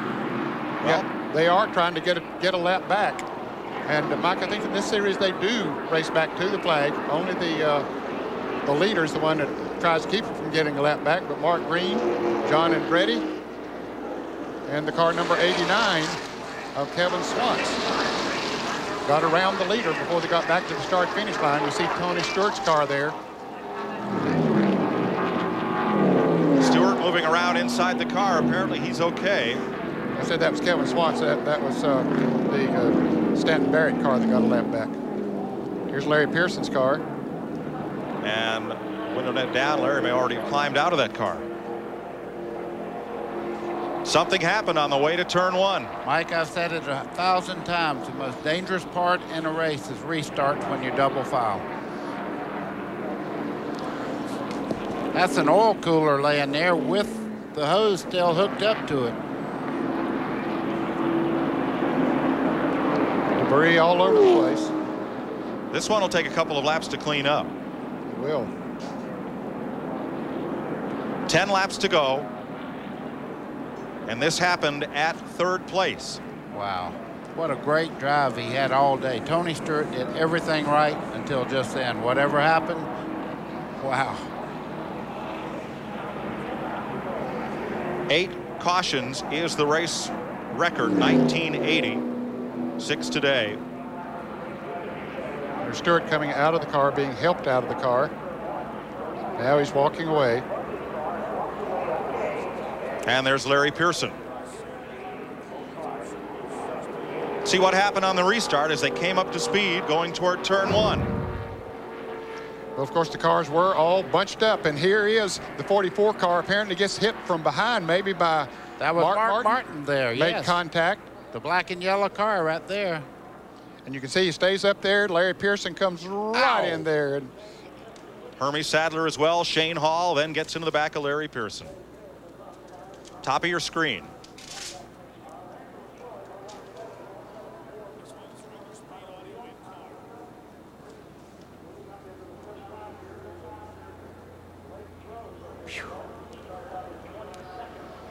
And from the in-car camera with Randy LaJoie.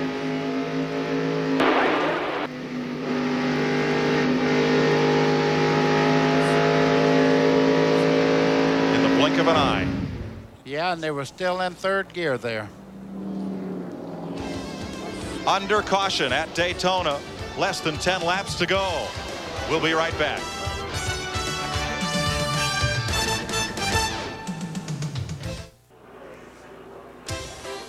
Coming up next on CBS Sports, from Nagano, Japan, the 18th Winter Olympics, men's and women's hockey, and the Nordic combined on this afternoon's coverage. Tonight, men's figure skating, women's alpine skiing, and can the Bodine bobsled score in the 2-man competition? That sled designed and built by NASCAR race car fabricators.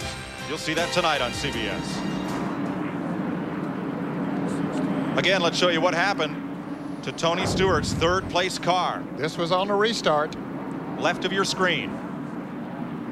And you can see he's turned right into the wall.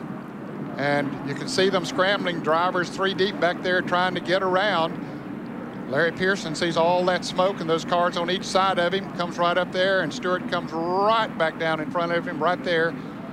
Pearson piles into him, and then the 85 car of Shane Hall piles into Pearson. And Ned, let's explain this on racing back to the flag in this series, how that rule is enforced, because I misspoke a bit ago. When you say racing back to the flag, sometimes it can be confusing. They're told in the driver's meeting, if the caution comes out, back off, guys.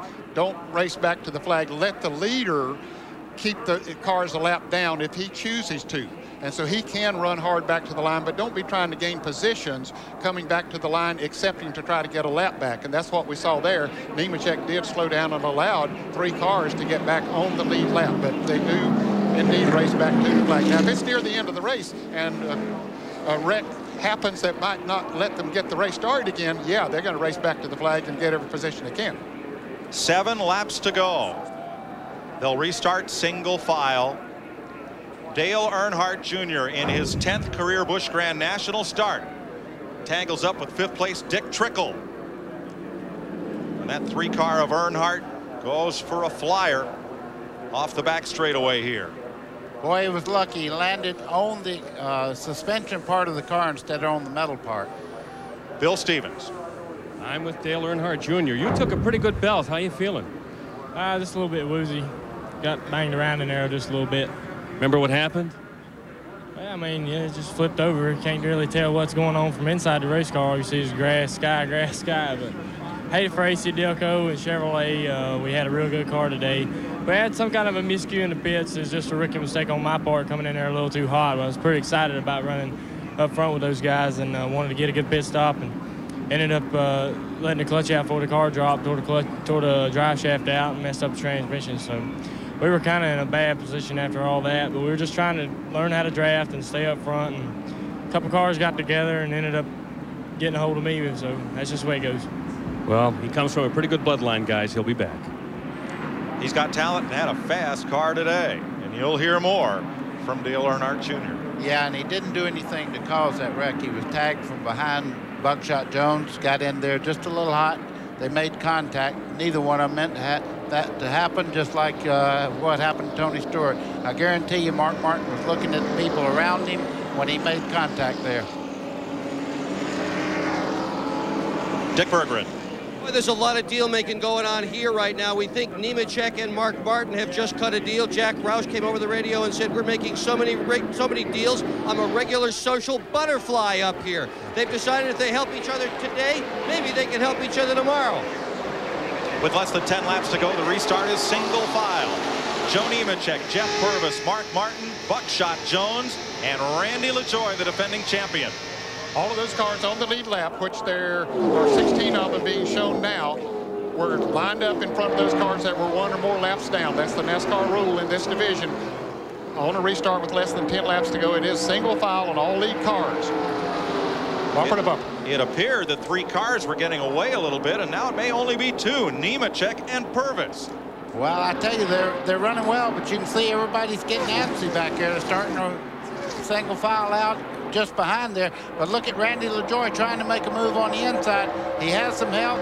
Now Michael Waltrip getting in the rumble on the bottom side of the racetrack. But does he have the help that he needs down there? Michael doesn't have much help. He's on the inside of the 17 car, Matt Kenseth. And right with him, Jimmy Spencer on the inside. 5 laps to go. Yeah, Waltrip got help there. Spencer. Now Spencer's not going to be able to, he's going to try to fall in line on the outside. But that has let the front 5 get away.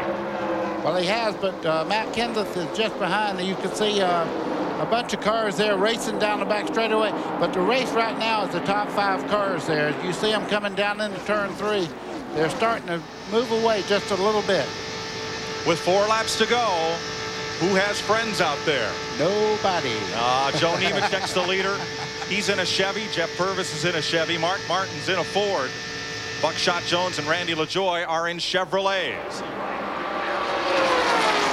Matt Kenseth is right with them. It's 6 cars to challenge for the win as they battle double file behind them. Well, that's the worst thing they could do is race each other right now side by side. You see there, Michael Waltrip was moving forward a little bit, but he's got a lot of ground to make up. Ralph Shaheen. Johnny Allen, the crew chief for Jeff Purvis, reminded the guys down at Mark Martin's crew that they helped them out 2 years ago.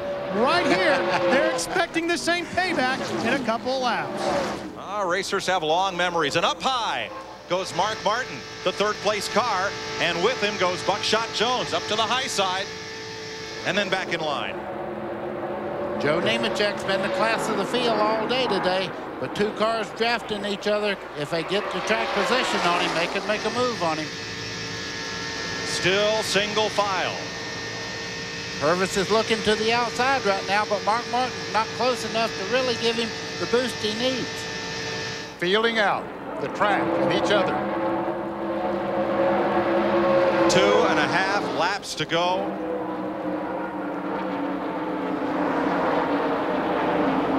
Joe Nemechek is so strong, and as long as he stays on the bottom, that's the short way around. It's the short way around if he can make it work, but there's a lot of people back there who would like to get that edge on him down the straightaway and draft up beside him. From Mark Martin, single file, 6 cars to decide it. Nemechek, Purvis, Martin, Jones, LaJoie, and Kenseth. 2 laps to go. And into that corner, Nemechek edges away. He does. His car is working so good down on that inside, and if he can continue to do that every lap, he can gain enough in those corners that what they pick up on the straightaway in the draft, they just get back to him. Look, here he comes. He took a look. Jeff Purvis looked to the outside as they headed down the back straightaway. Couldn't make the move. He'll have one more chance. I think Purvis dropped back in the corner to see if he got a run, whether he had enough car to make the move. It looked pretty good. Off the corner, into the short straightaway, 1,200 feet from the start-finish line. His mom, Martha, watches as the white flag waves. They're on the last lap. He'll take her right back down to the inside again like he's been doing all day long. Jeff Purvis hoping Mark Martin is close enough to give him a run on the outside as they go down that back straightaway toward turn 3. Ned, if they're going to make a move, they better hurry up. They're running out of real estate. Yeah, coming off of turn 4 will be too late. They got to do it going into turn 3, and I don't think they're going to be able to do it. Nemechek's got a fast race car. Joe Nemechek from Lakeland, Florida, drops it right down on the apron of the racetrack. Jeff Purvis, Mark Martin in line as they come off turn 4. Randy LaJoie looks to the bottom, but Joe Nemechek will score his 6th Busch Series career victory.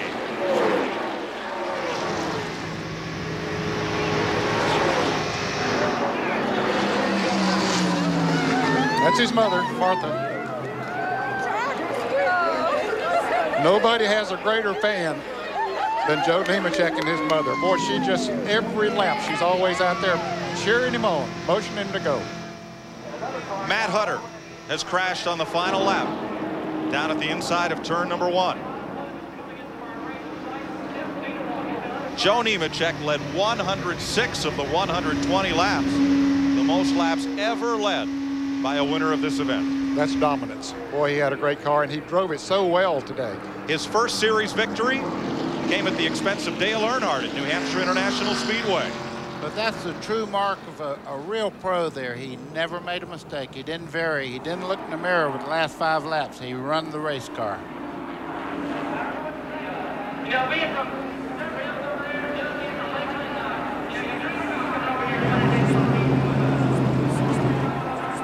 Let's show you the sprint to the finish.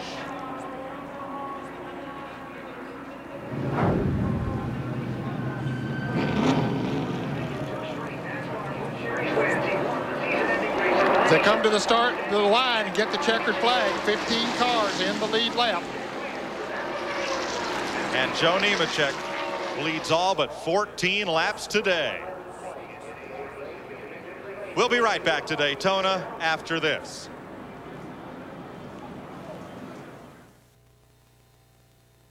In celebration of NASCAR's 50th anniversary, CBS Sports coverage of the NAPA Auto Parts 300 is sponsored by the 6,200 NAPA Auto Parts stores nationwide, Wrangler, real comfortable jeans, and by Pennzoil, specially formulated for today's stop-and-go driving. Stop, go, Pennzoil.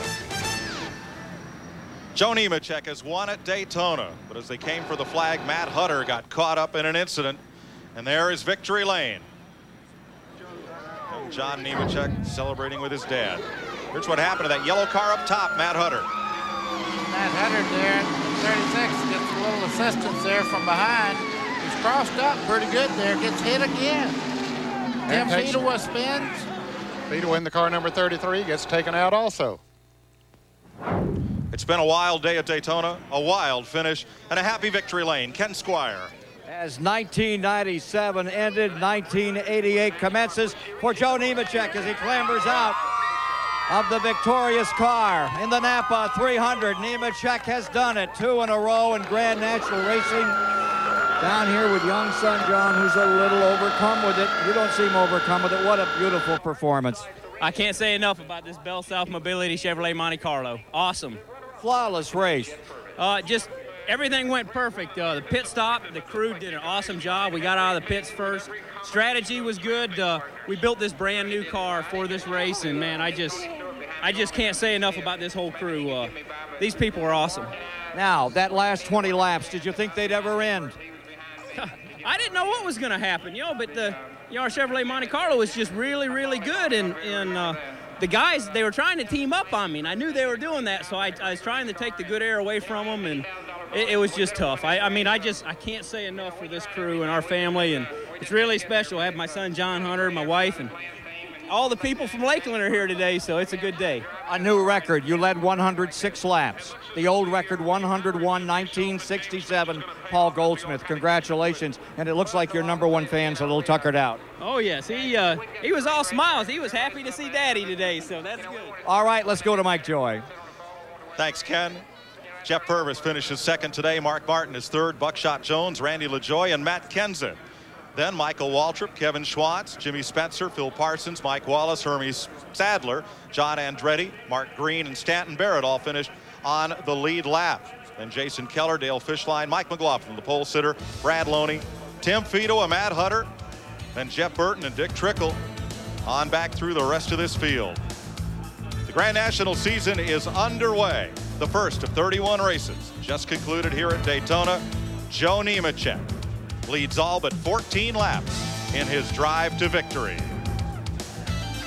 Tomorrow, the Great American Race, the 40th annual Daytona 500, presented for the 20th consecutive year live flag to flag here on CBS. Coming up next, the 18th Winter Olympic Games from Nagano, Japan, men's and women's hockey, and the Nordic combined event. Tonight, men's figure skating, women's alpine skiing, and the two-man bobsleds. For Ned Jarrett, Buddy Baker, Bill Stevens, Dick Berger, and Ralph Shaheen and Ken Squire, Mike Joy congratulating Joe Nemechek on his victory in the NAPA Auto Parts 300 at Daytona.